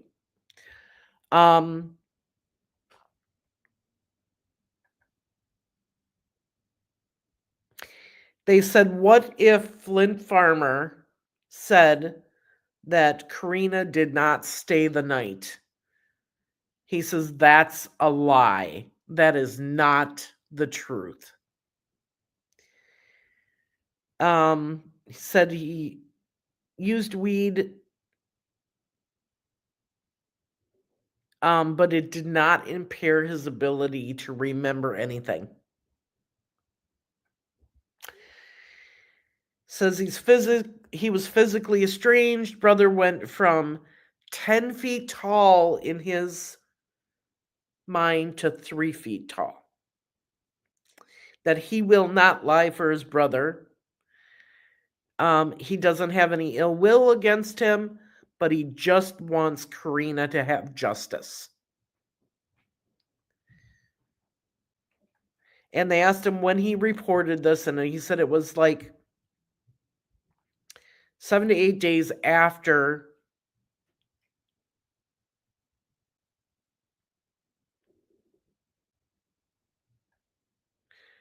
because he did not know she was missing.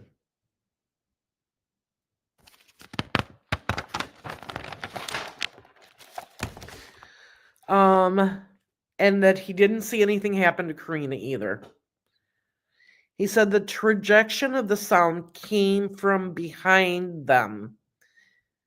And what was behind them when they were sitting on that couch was Flint Farmer's house, and his couch was right there. He said his memory is clear. The times are correct. Now, and this was kind of controversial, and there was an objection and some talking about this between the attorneys, but because he saw this for himself, he was able to testify to it.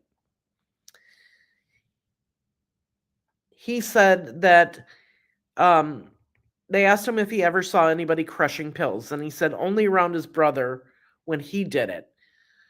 And he said what changed his mind, and that's where the objection came in, and they had a sidebar. So he said after speaking with his father, he was unsure of the noise and what it sounded like. And he had a friend show him, and there was another objection. And then he was able to answer it. He said he questioned himself and his judgment about the noise, but that he talked to a Xanax user, and that user crushed 2 Xanax in front of him, and it did not make the same noise that he heard when sitting on that couch. And he knew that that sound was not crushing pills like his brother had told him.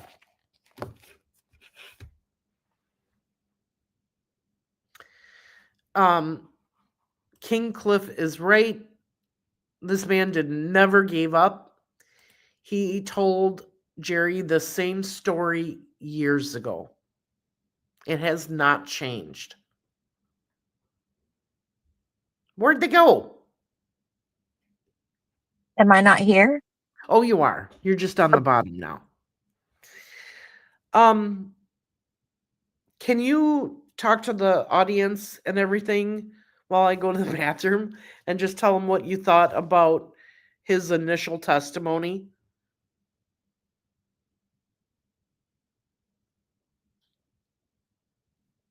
Bossy, you're muted. Hello. Okay. I'll let you talk for a minute or two, and then I'm going to go to the bathroom. Okay, no problem. Just give me one, like half a second. I got a tickle in my throat. I need a cough. Oh, okay. She'll be right back. I'm right here. Okay. So, I can't see the chat, so I can't even read or answer questions. I guess I could go in there, but I'm afraid I'm going to click out of my StreamYard because I'm on my phone. So, I'm not quite sure what you want me to talk. Oh, actually, I do know what I want to talk about during this time. So I hope you hurry up and potty though, because I get derailed easily. I did a lot of observing after this, excuse me. And like I said, she's taken excellent notes. I mean, really what she is giving everybody is almost play by play. Obviously not verbatim, but it's a really accurate account of what happened today. The jurors, at one point, I thought a couple were not attentive, but like I said, we are facing them, so it's a little bit harder to see. And from what I thought, they were just like looking down, but they're actually taking notes, and others had their notepads to the side and things like that. So it was just kind of the angle, I think, maybe for me personally, where I was at. The jury seems like a fairly well mixed age range. I saw some people that were probably in their younger 20s, all the way up into people that are like my parents' age, in their like maybe later 60s, early 70s, and it seemed to be the same with like male and female both. It was a mix of all age ranges between both genders. So and I think that for the most part they're attentive and paying attention. Except for the ones that fell asleep. Well, and I did hear that, and I did just kind of address that, because one time I thought, because I looked at you and I did say, is that juror asleep? But then we got to looking, and it was the way that he was kind of holding his notepad and looking down and taking notes and things like that. So But I do believe a female juror fell asleep today. Okay. Some of my other observations, just personal, were, when what I took away and noticed the most was when people, and this happened with each different testimony and witness that was on the stand today, when they started talking about Fossey, I'll be actual, right back. no problem. When they started talking about like events that were like real down to earth, I don't mean like down to earth, but like you could tell, like let's say if they were saying, no, I was here at this time and this is what happened, and I did see Karena for sure. Flint would like fidget with his like hair, like by his glasses and stuff in his ear, like just running his finger over there. And then I noticed when things got really intense, he was like rubbing his ankle like under the table, so like you couldn't see obvious signs of his nervousness unless you were like really paying attention. And I burned a hole in the side of his head. I mean, literally, when you're in that front row or any of those rows, your feet, like feet from them, and when you're further to the right in the courtroom, like you're literally just eye to eye looking at the defendant and the lawyers that are in the courtroom. And so it's a very, very small courtroom. Thankfully, the mics are good, and we can hear clear testimony. And if you can't, they remind them to speak up and things like that. Um, my heart really still goes out to Karina's family and friends. She has a lot of family and friends that are there supporting her. I know that they can always use more prayer, good energy, um, whatever you can send them, good thoughts and stuff. It really does go a long way. Um, um, I hate having to be the only one to talk. Where did Greeno go? He just disappeared. I wish I could see chat so I could answer some questions. I'm trying to think of some more things that went on without going into what Marv's going to cover next. It was a lot of intense emotional testimony today. Um, I believe after lunch when we came back in, I was sitting next to Jerry, Karina's grandmother, and I put my arm around her. She reached out and grabbed my hand at one point, and I know that's hard. That's so difficult what she has to go through, and look him in the face with him smiling at her and saying hi and things like that. So this woman, not that she didn't have my respect before, but she has my utmost respect. I mean, and she had to be her own advocate. This family had to be their own advocate for this case. And unfortunately, that happens a lot in true crime. There's a lot of families that have to be that voice and keep going to law enforcement and give them a little nudge, like, and it does work. And I mean, if you're one of those families out there, please keep hope. I mean, there's been amazing things, unbelievable things that have happened in our world. People have found missing loved ones alive and safe, thankfully, and others have actually been able to find, some of their family members that have been lost and put them to rest and find a stepping stone to move forward in their life. So I just want to say, if anyone, is listening out there that's in that situation, you have my deepest sympathy, empathy, and don't give up hope. Yay, I just in think that's a time. great message. Thank you. So thank you. Greeno's having technical problems. Shocker. Yeah. All right, so let's get into the defense part of this witness.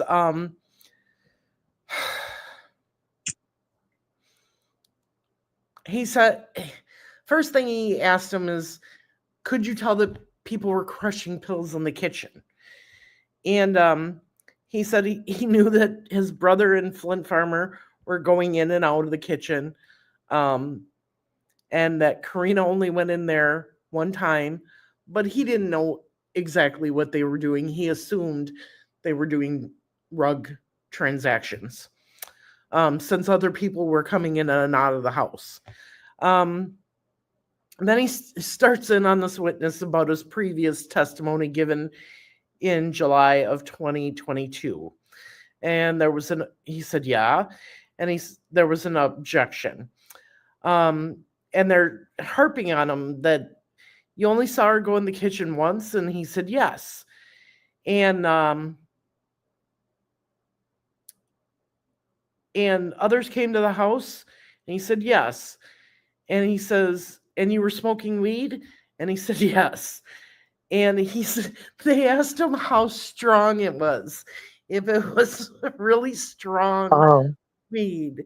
And he goes, no, I'm no. sorry. I had to I had to say, don't I laugh, couldn't don't believe laugh, because it was a funny question, because he was like, well, how strong was the marijuana that you were smoking? And it's like, if I remember what his answer was like, well, this was 2016 and it's not legal and stuff around here, so it's not very potent, Yeah, so he not said like it was it's very readily weak. available. Yes, not like it's readily available with it, in 2020, like it is in 2025, Right. legal in so many other places. So And he said it was very weak, that you would just have to keep smoking it,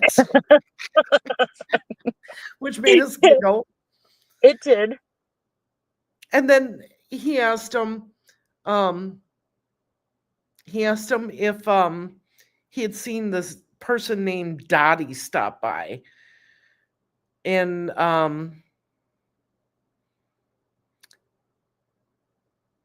I think he said no. And so then he asked him, well, what kind of rugs were at your brother's house? And he said, well, he said the H word, and he said yes. And he said meth, and he said sporadically. And he said Xanax. And he said, yeah, they would use those to not get dope sick. I don't do drugs, so I don't know what that means. Okay, so from my not experience, but from my knowledge of things, it's basically 'cause unfortunately it's just something that's rampant everywhere. It's not a community specific epidemic. So Right. I guess people that like to do The the people that stronger like ones? the people that like rugs that like make them fly like Aladdin, after a certain point they can't fall asleep, so they're going to need something to To bring help them back them down. when they do, so that they're not getting sick. So then they'll get on a rug that'll fly them back down, and Okay. so I'm imagining Aladdin. I'm sorry, I just Yeah. had no other way to describe it. Then he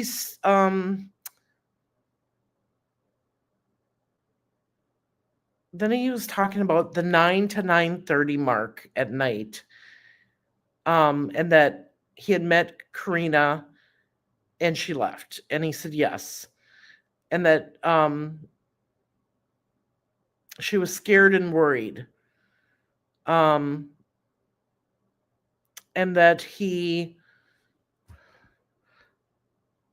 said that once again, the defense team said, and did Karena appear to know Flint? And he said yes, that they were friendly.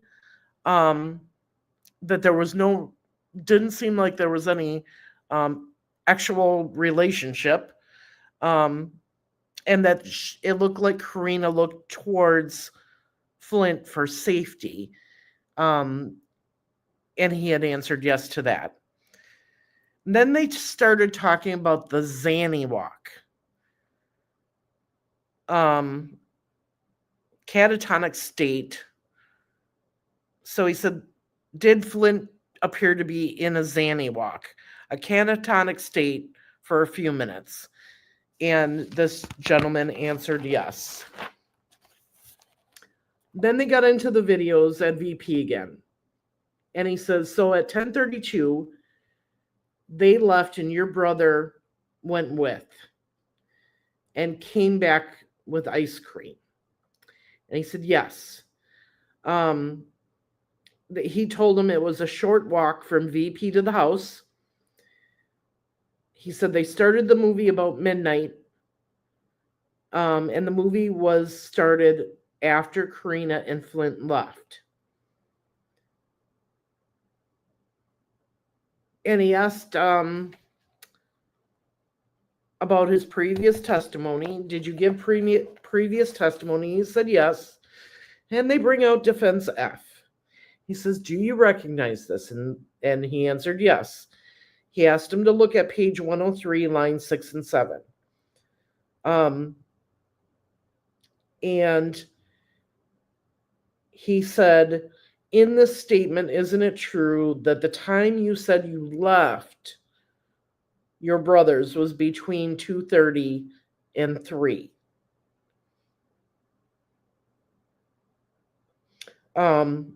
So once again, they're attacking that timeline, that 3 o'clock time. And they're trying to make it sound like he actually left before 3 when the other woman would have knocked on the door. That is what that was all about. Okay. Oh, wait. Andrea looked it up. Dope sick is a pattern of symptoms related to withdrawal from opiates or opioids, such as the H and prescription painkillers. Interesting. Thank you, Andrea.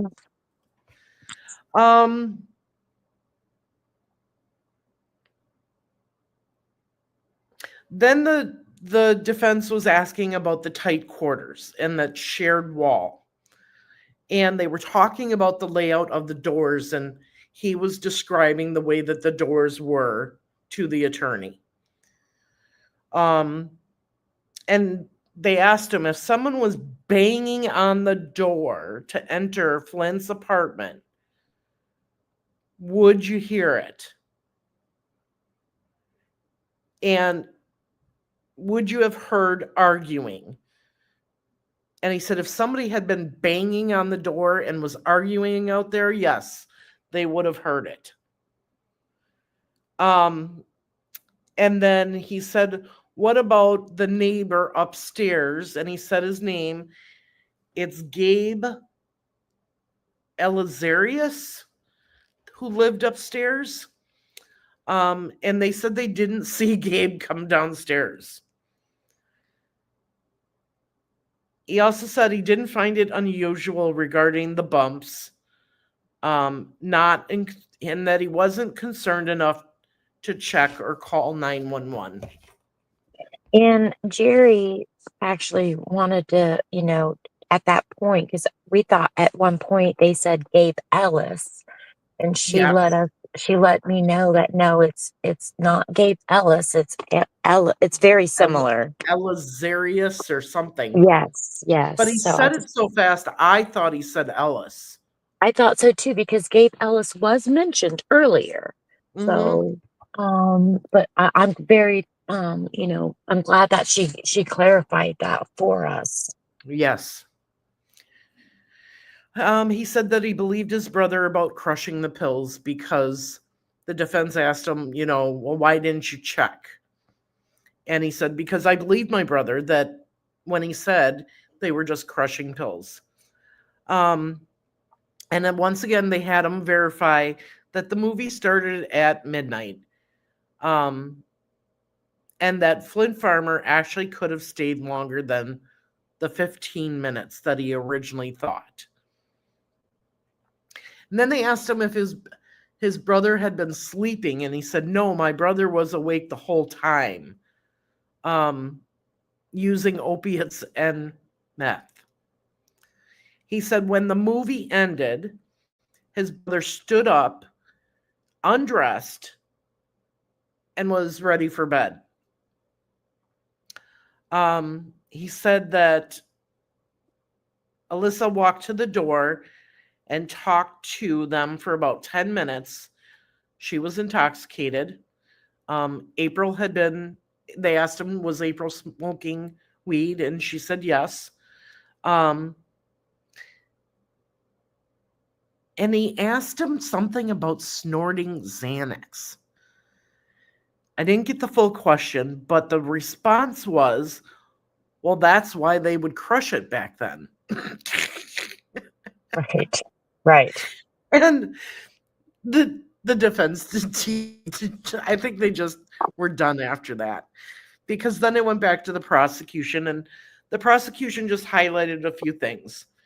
Asked him, he said he thought he would have heard a knock on the door. He would have heard beating on the door for sure, but the movie was loud. And they just verified that it was at 12:30 a.m. that he did hear the sound. And that was the end of his testimony.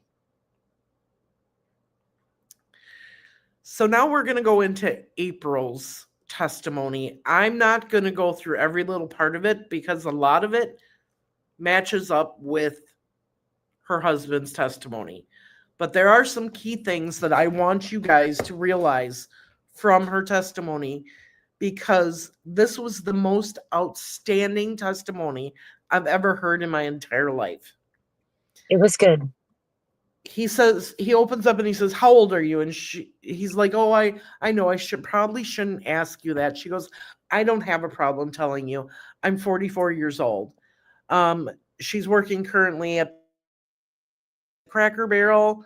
In 2016, she was working at the Cracker Barrel. Mr. Moore was her boyfriend for 18 years. They're no longer together. He is her daughter's godfather. And that there was no promises made for her testimony. There was no charges or probation that she has had. She says, I don't get in trouble. Very blunt. I don't get in trouble. When she said that, the prosecutor said something like, that's good. It's someone I don't have to worry about then. Yeah, he says, that's good for me because you won't be in front of me. Yep.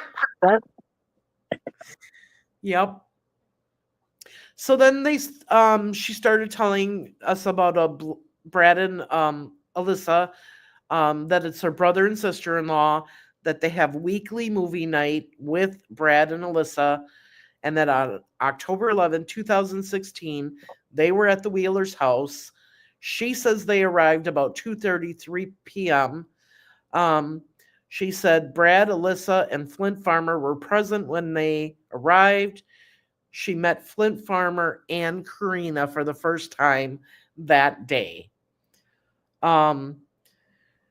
She said that Flint was looking for a ride to the north end of Kokomo to a trailer court. She said that she gave him that ride and that Karena came out of the trailer. Yeah, this trailer court's, not very far up the road. It sits across from Mancino's restaurant that she had said. Yep.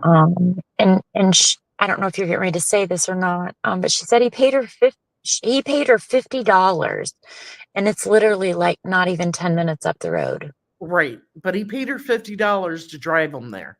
Right, to drive her. That's it. Right. Yeah. She said that it was only Flint and Karena, and that Karena arrived about 5 p.m. They arrived at Karena's about 5 p.m. Didn't hear any conversation between Karena and Flint. He paid her $50 to take him. There was no conversation in the car on the way there or back as to why he had to go see her. Yes, it's Martino's. She said it was a quick 5-minute talk, and they went back to the Wheelers. They were back there by 4 p.m. And she said that Brad and Alyssa was at the residence along with Jeff, her husband or boyfriend at the time, because he didn't go with them. She said Karena arrived about 5 p.m. At the residence at that time was Flint Farmer, Brad, Alyssa, Jeff, and herself. It's the first time she met Karena. Karena was there about 10 to 15 minutes. She wasn't introduced to Karena until Karena come back, and they were eating the pizza, because Karena left and then came back after they had already picked up the pizza. This is the part that I want you guys to listen to. She said, I remember what shoes she was wearing. The first time she came, she had sandals on. And the second time she came, she was wearing Converses. And he said, do you know what color they were? And she said, green. But the thing that she noticed the most about Karena were her earrings. They were cute. And Karena was telling her that she could get them gauged, meaning stretched out on her ear. And they had this conversation about these gauged earrings and stretching the ear. He asked her, what type of earrings was she wearing? She said the earrings were roses. He says, do you happen to know what top Karena was wearing? She says, yes, it was a black top. She had capri pants on that were ripped up, and that her hair was in a bun and it was floofy. And she had her black framed glasses on. This is the most detailed testimony I have ever heard. Nobody usually remembers any of that. Okay. And for her to describe exactly what Karena was wearing, what her earrings looked like, what shoes she had on the first time and the second time, it was just mind-blowing for me personally. I agree. Bossy, okay. Yeah, I definitely agree. She was a very credible witness. She was clear, concise. I mean, she didn't, the defense tried to trip her up, but there wasn't. Like, she's the same one that was said, I'm a good girl. I don't get in trouble. I think she may have said that she smokes marijuana, but she does not do any other drugs. That's just not her cup of tea. Yeah. And this woman testified that Karena said she was trying to get clean and get her life together. Yes. She said that Karena was not messed up. She didn't think she was doing any drugs at the time. Correct. And she said that they sat there talking and eating pizza. Correct me if I'm wrong, but didn't she say that she does not recall Karena even leaving the room because this is when they were sitting there having the conversation, eating pizza? I'm getting to that. Yes. Okay.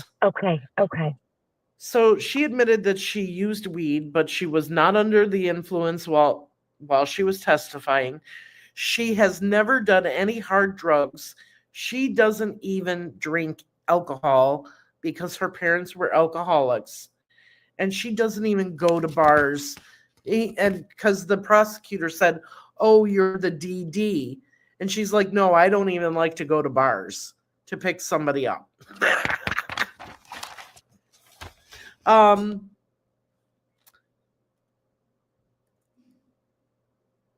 The women were talking. Brad and Flint were not there. They had made multiple trips to the VP. That stood out to me when she said that, because we only know about one trip to the VP. Right. And she said that all three, Brad, Flint, and Karena, went to the VP. And she remembers specifically that when they got back, Brad had bought this Magnum ice cream, and he was trying to get her to try it. And she said she still has not tried it to this day. Mm-hmm. She said after that, Brad didn't leave. Then they were asking her about what time she thought they had left to go to BP, and she thought it was about 11 o'clock. And they said, what would you say if we had a video, or what time did they get back? And she said about 11 o'clock. And she said, what if I told you we have a video that they left the VP at 10:32? And she says that she wouldn't dispute that because the timestamp on the video was correct. Mm-hmm. And that Karena's demeanor was the same. She had her sobriety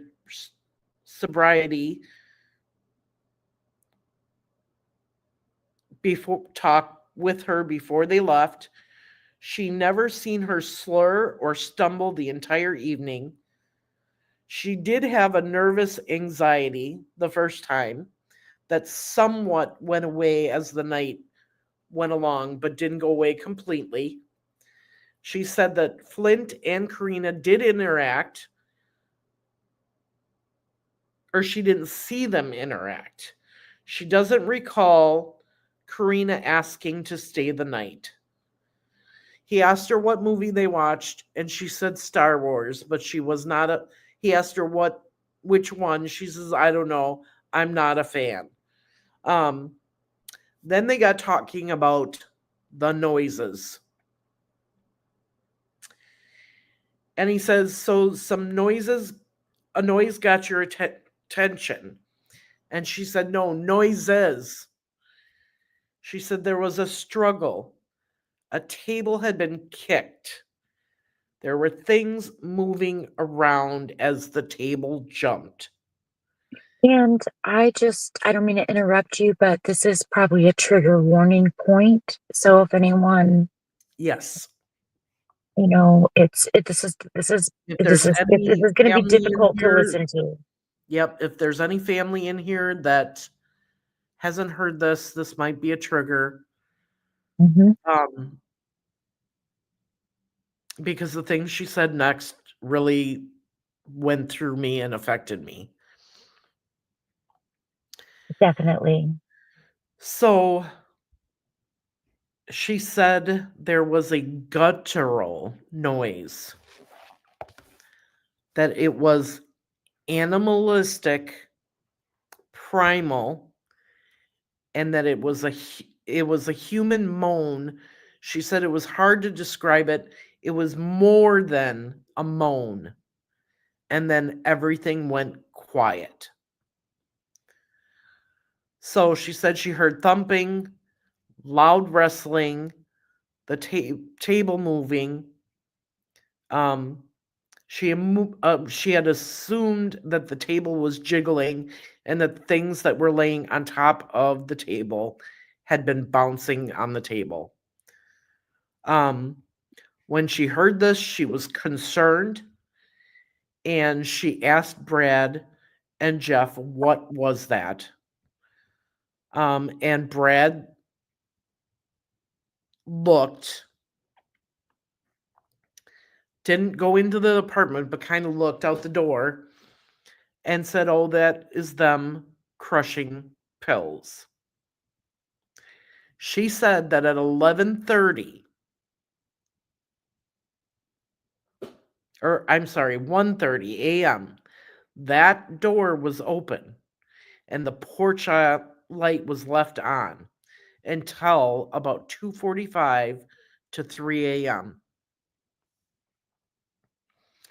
She said there was no knocking, there was no voices, that when she and her husband left, they actually drove around and circled around and went back by the apartment, and that the lights were off and there was no sound. That's how concerned she was about Karena.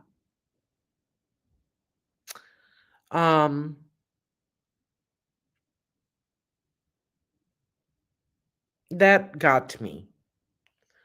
Yeah, she was really genuine, and that's when I was sitting next to Jerry, and you can, you hear other family members, I mean, audibly gasp or sigh or let out a small cry. I mean, it's just human nature. You can't Right. help it, and it's a hard thing to sit there through, but it's nothing compared to what these people are experiencing during this time in their lives. Right. But the way that she described everything and the detail that she gave, it was heart-wrenching for us to listen to. So I can just imagine how heartbreaking it was for her family to listen to that. Yeah, And we were warned that today and tomorrow there was going to be some tough testimony to hear. And now I know why they warned the family. sure. They asked her about the safe, and she didn't know a lot about the safe.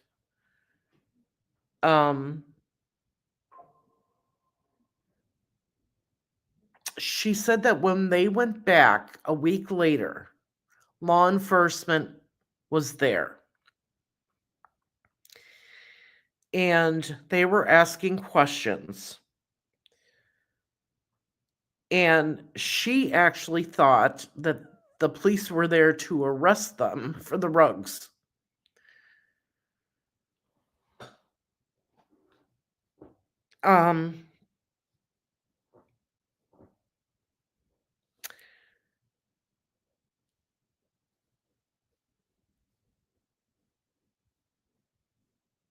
They were handed a flyer, and they didn't say anything about knowing Karena and the fact that Karena was there. She said that Flint said the safe was taken to his sister's, and she was sitting on the end of the couch, and there was a chair next to it, and Flint was sitting on the chair, and that's when he had said this.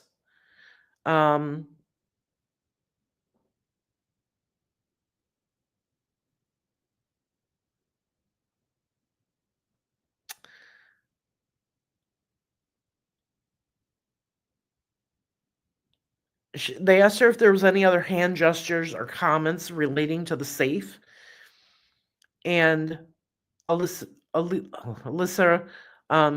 did say, "Did you get it out?" She said that Flint was not concerned about Karena.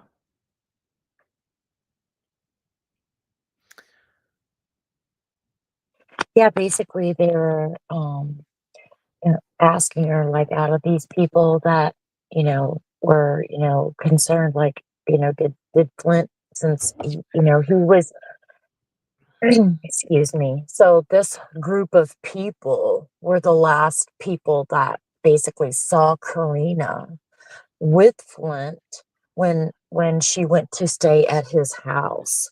And this woman was concerned about Karena, obviously, but a couple testimonies, like the gentleman said, he didn't have social media, so he didn't Right. realize that she was even missing until they went back to have their movie night for that week. And this is the same thing that she is saying. That's when we saw the poster, and that Flint was not even concerned about Karena at all. So and didn't seem like he was looking for her or anything. So Yeah, because the next thing I have was that she didn't know when she was reported missing, but knew what she heard, and it wasn't a pill.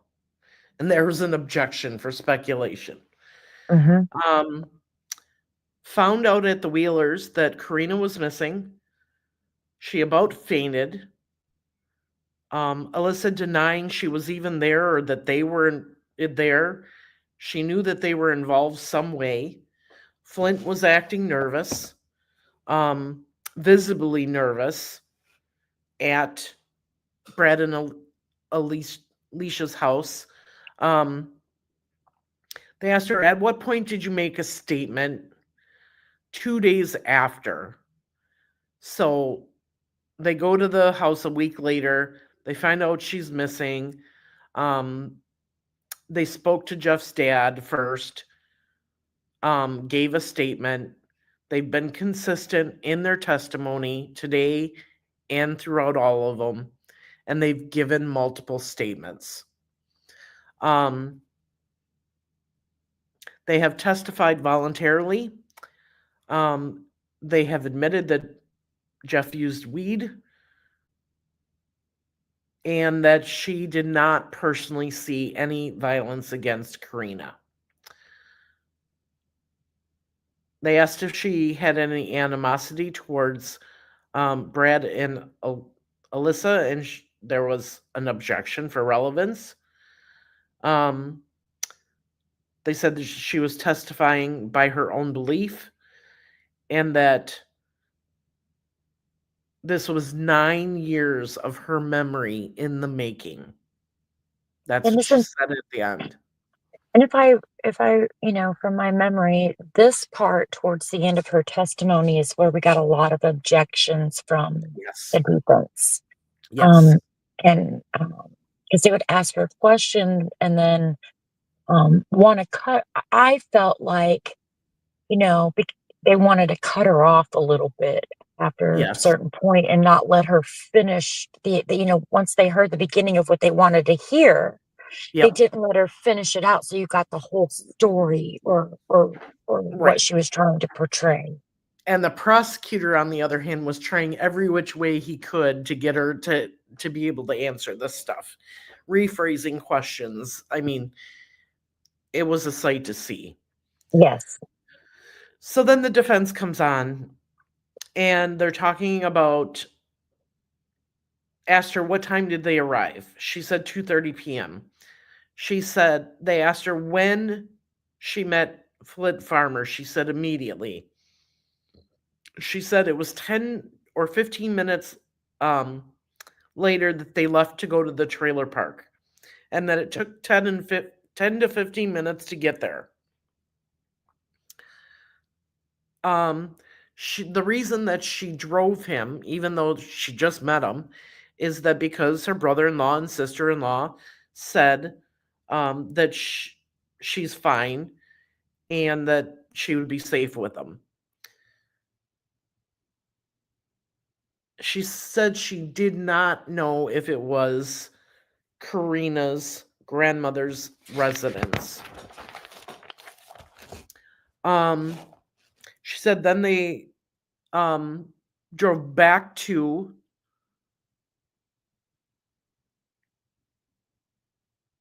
they drove to the trailer and talked to Karena. She only saw Karena in her rear view mirror. And she doesn't remember Karena saying anything. Then they this defense team pulls out Defense G and says, from your July 2022 statement, can you review this? And then they asked her, was this your statement? She said yes. They had her look at page 135, line 24. And they said, in your statement, is it true that Karena made a statement? And she said yes. Looking at this statement, it refreshes my mind. Karena said, I'll see you later to Flint.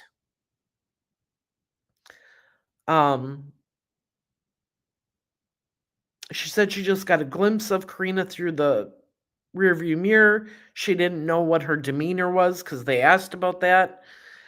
She said they went back to Flint's house, or back to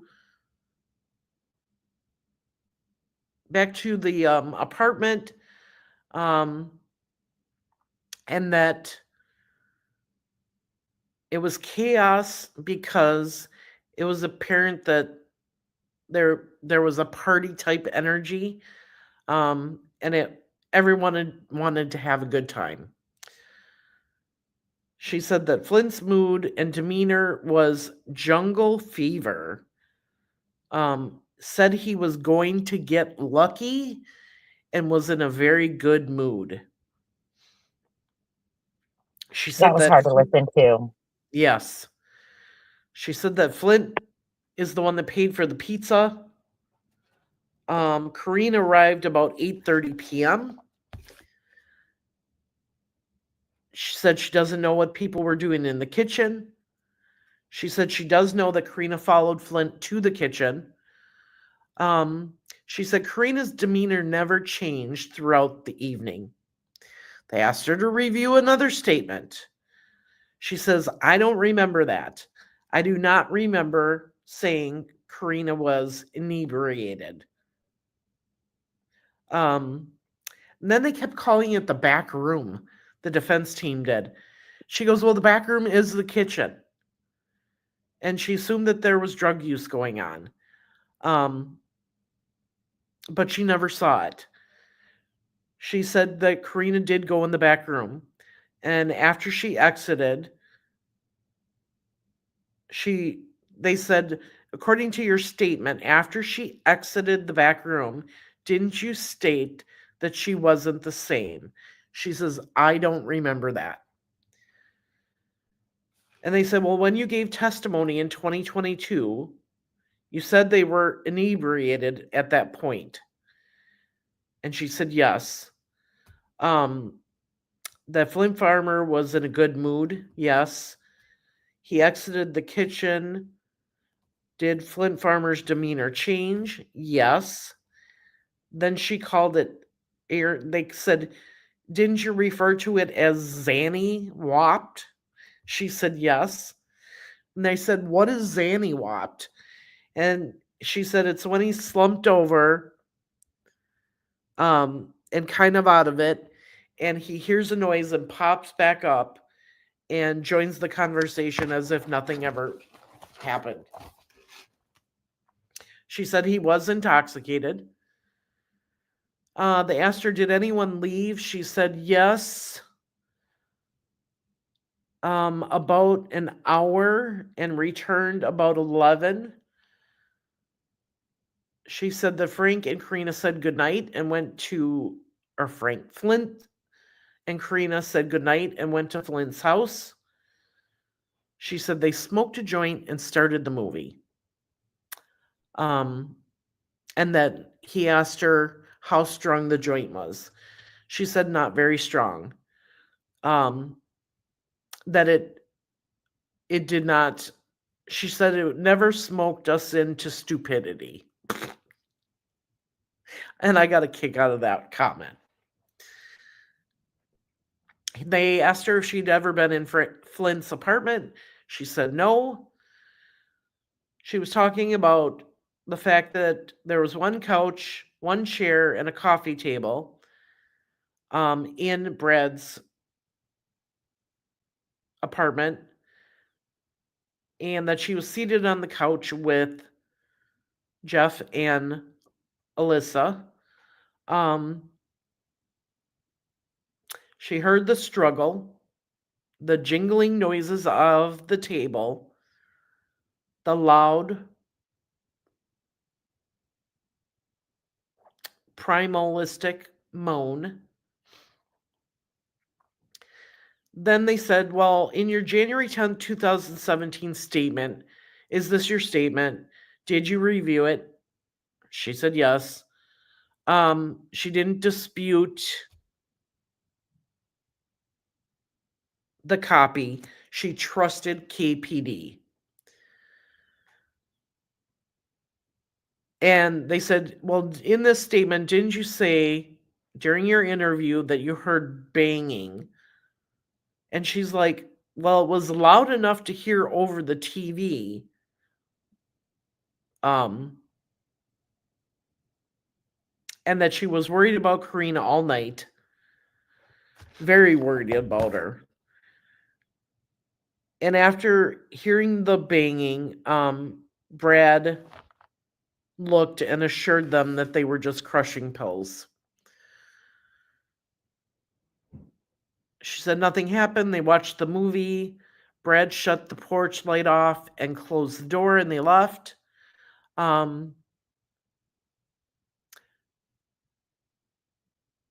She said she recalled that conversation with Webster. I remember my words more than my conversation. I'm here, Marv. I apologize. I just need a moment. I'm taking my doggies out to go potty. Okay, well, we're almost done here. So they asked her why she didn't call police. And she said she trusted the answer that Brad gave her, that they were crushing pills. They asked her why she circled back. And she said Karena had no business being there. She was 18 years old with a 50-year-old man. She had no business being there with him. And that is why she was concerned and circled back.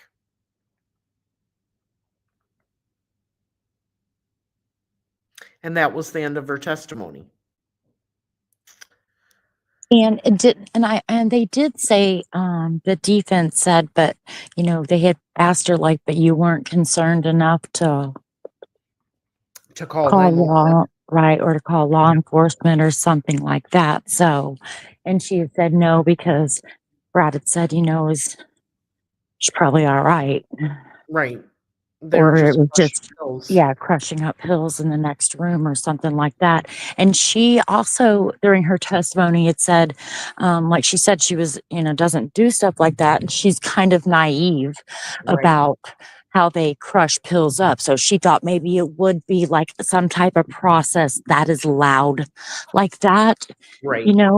She didn't realize that. I think they talked about, and I'm not going to say it, but they did say in court kind of like the process of it. So, and she didn't realize that. And that's why she thought, oh, that's probably what they're doing. So what happens tomorrow? Well, we have been informed that tomorrow is going to be a very long day.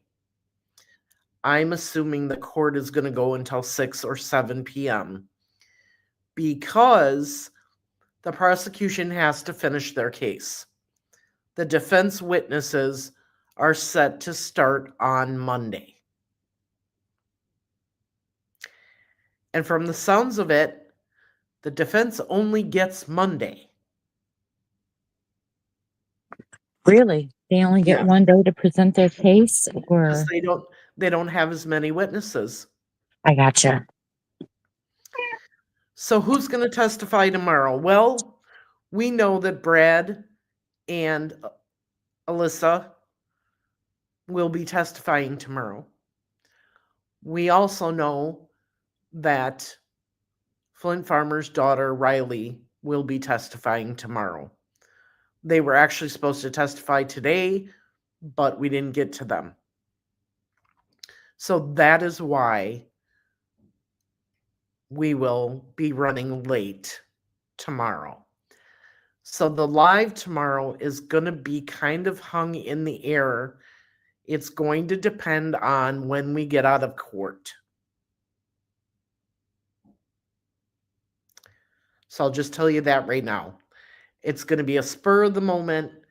So watch Beyond the Evidence, the community page.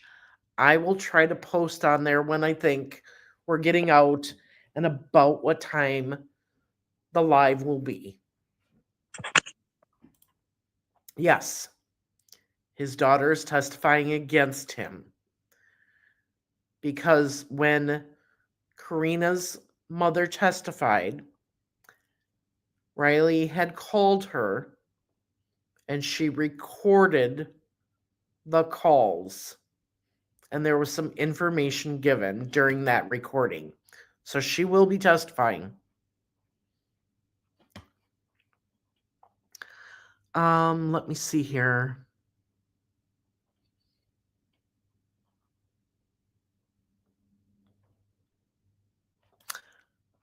Kenny says, thanks for the awareness and exposure. I'm looking for questions. Yes, absolutely, Marv. Thank you for all that you do for the communities around here and everywhere in the true crime community at your expense and your time and being there for these families. And that's primarily it, is being there for these families. That Yeah. goes so far. Well, and I'm glad I'm here. I did find out that there are two other reporters in the courtroom. One is from the Kokomo Tribune. I'm not sure where the other one is from, but they're not reporting daily on what's happening in the trial. I'm assuming that they're just going to do an article in the paper that they work for. That would be my guess. I'm not quite sure. So from the looks of it, the only place that you can get the details of what happened during the testimony is here on this channel. Yep. And please make sure you like it and all that good stuff, share it to your social media. And if you don't, feel comfortable doing that, word of mouth in your local communities, it goes a long way. And just, send some prayers and good energy to these families. It's been a rough, long road for them. Yeah. And as always, there's victims on when one person does an evil act, there's always victims on both sides of the fence. So you do have my sympathy on both sides. So yeah. This comment is very true that it's a trick. Dirty old men have prescriptions and use them to lure girls like her. It's beyond dirty. Yeah.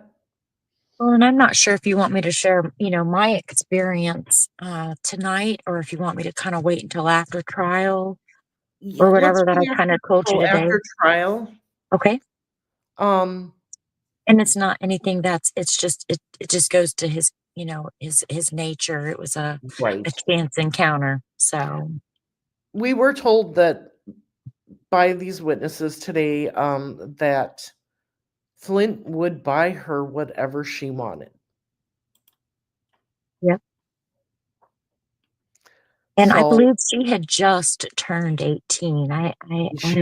She had just turned 18 2 weeks before. Mm-hmm. She was young. If you guys have any questions, can you put them in the chat again, just because I don't know that I'm going to find them all.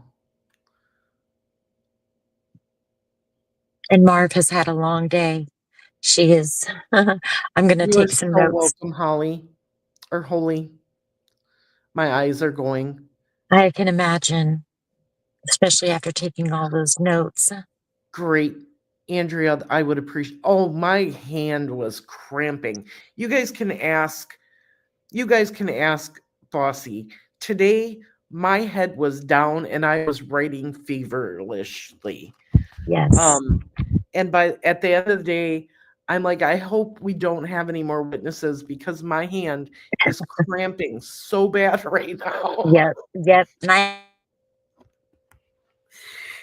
And I'm like, you may have to help me tomorrow. Which I don't mind at all. And it's a lot, because that's all you're really, if you're wanting to do a real detailed account, that's really all you have time to do. And so that's why I was like, there's really no sense in both of us taking notes I can just do some observations because you obviously don't have time to, so we can get the a whole kind of like perspective of the atmosphere and what's going on around Right. us too. So I think that's important for a case. Big Fish, I don't get what you're asking. Did she OD? That is what the defense is trying to say, is that she did. And the prosecution is saying, no, she did not. She was killed. Right, which we haven't heard the defense's actual case yet, correct? It's just basically what I don't know, I wasn't there for opening statements, so. Yeah. He was a known creep in Kokomo. For sure. No, I'm assuming that the coroner reports are coming up tomorrow. Oh, yeah. So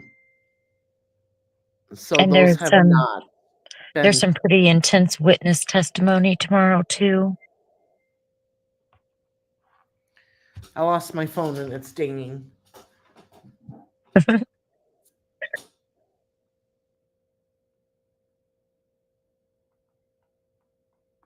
So I don't want Marv to have dead air here, I think. Or no, okay. I'm just being told that Flint's daughter's name is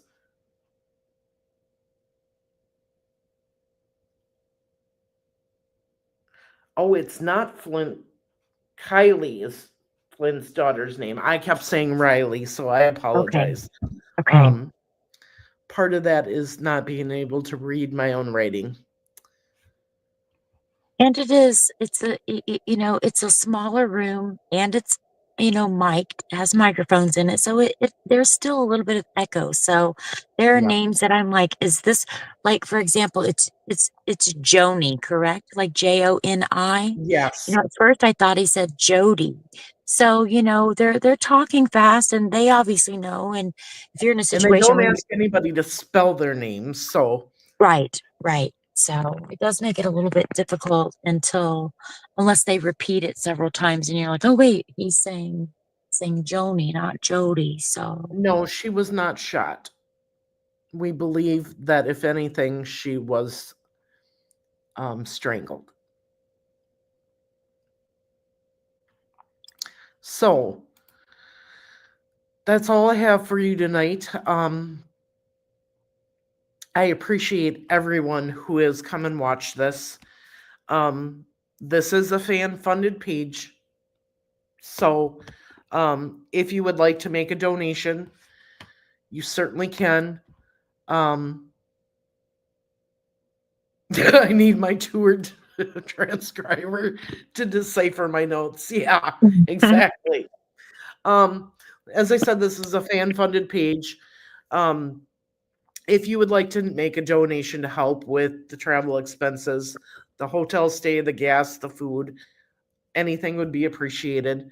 On the Beyond the Evidence page on YouTube, the main page, there's a link section. I have my Venmo, my Cash App, my PayPal, or you can do the thanks after the video, or super chat or super sticker during the live streams. Thank you for your support for the family. Karena was our niece. Justice for Karena.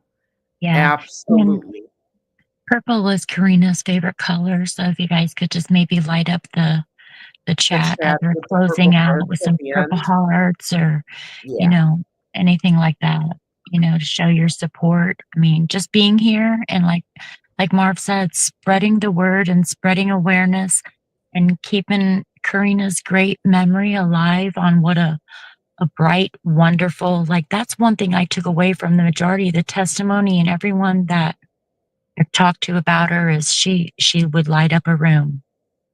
Yes. And had a great, happy soul. So, and that's important to cling to. It really is. And I'm going to tell you again, I heard when jury selection was going over, Karena wasn't just the heart of this family. She was the glue to this family. And now that she is gone, there are rifts in that family that have been torn apart. Which Which unfortunately can happen because yes. it's a heartache and heartbreak is, hurt people hurt people. So, and we show our anger, our hurt in angry ways sometimes. So I just hope that everyone, maybe find this a stepping stone and find some peace somehow in their lives. Yep, exactly. Thank you so much for watching. Please click the thumbs up button, like the stream, leave a comment below. It helps push these videos out and get the word out about Karina's story. And that's our whole motivation in doing this and getting justice for her. And Andrea says, this is your bestie telling you to go to bed. All right, Bossy. Well, I have to say thank you so much for coming today. No problem. No thanks necessary. I really appreciate it, and for coming the next few days and helping keep track of things. Mhm. I know that I'll be able to stay through Monday. Okay. Excellent. Tuesday, we're supposed to go to Minnesota for something for my daughter. And so I may have to go home Monday night after court is done and drive the 6.5 hours home. But Bossy said that she will cover for me and get closing arguments or any last minute testimony and take notes. And that her and Greeno will be there for the deliberations and the verdict. And we're going to bring you all of that. Absolutely. So you have backup, and I really appreciate it. No problem. All right. Now you need to get some sleep. It's an early day tomorrow. I think they said to be in court early. Yes, court will start at 8:30, they said. Mhm. And they asked for everyone to please be in court by about 8:15. So that's just a friendly reminder or, And info for anyone. I have to check out of the hotel tomorrow. I have 2 wonderful women that are going to let me stay with them for the weekend until I have to go home. I appreciate that so much, and can't wait to get to know them more and spend some time with them at night and just relax and have some fun. So, Mustang, thank you so much for the $5 super sticker. Holly, thank you so much for the $4.99 super sticker. It means so much. That you guys are awesome. The donations help so much, and I just appreciate everything that does come in. So, all right. With that, and then Misty gifted one Beyond the Evidence membership also. Thanks, You'll have Misty. to let us know who gets that, Misty, because I can't see it.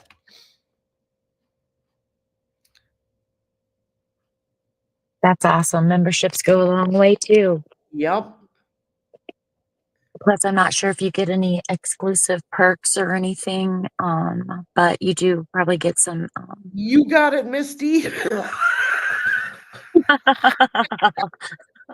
Bonus. That's kind of funny. Tomorrow night, I will be giving some free memberships away. Awesome. So, all right. With that, I'm saying goodnight. Thank you, Bossy. I appreciate it. And, no problem. Take care, everyone. We'll see you sometime tomorrow night. Bye.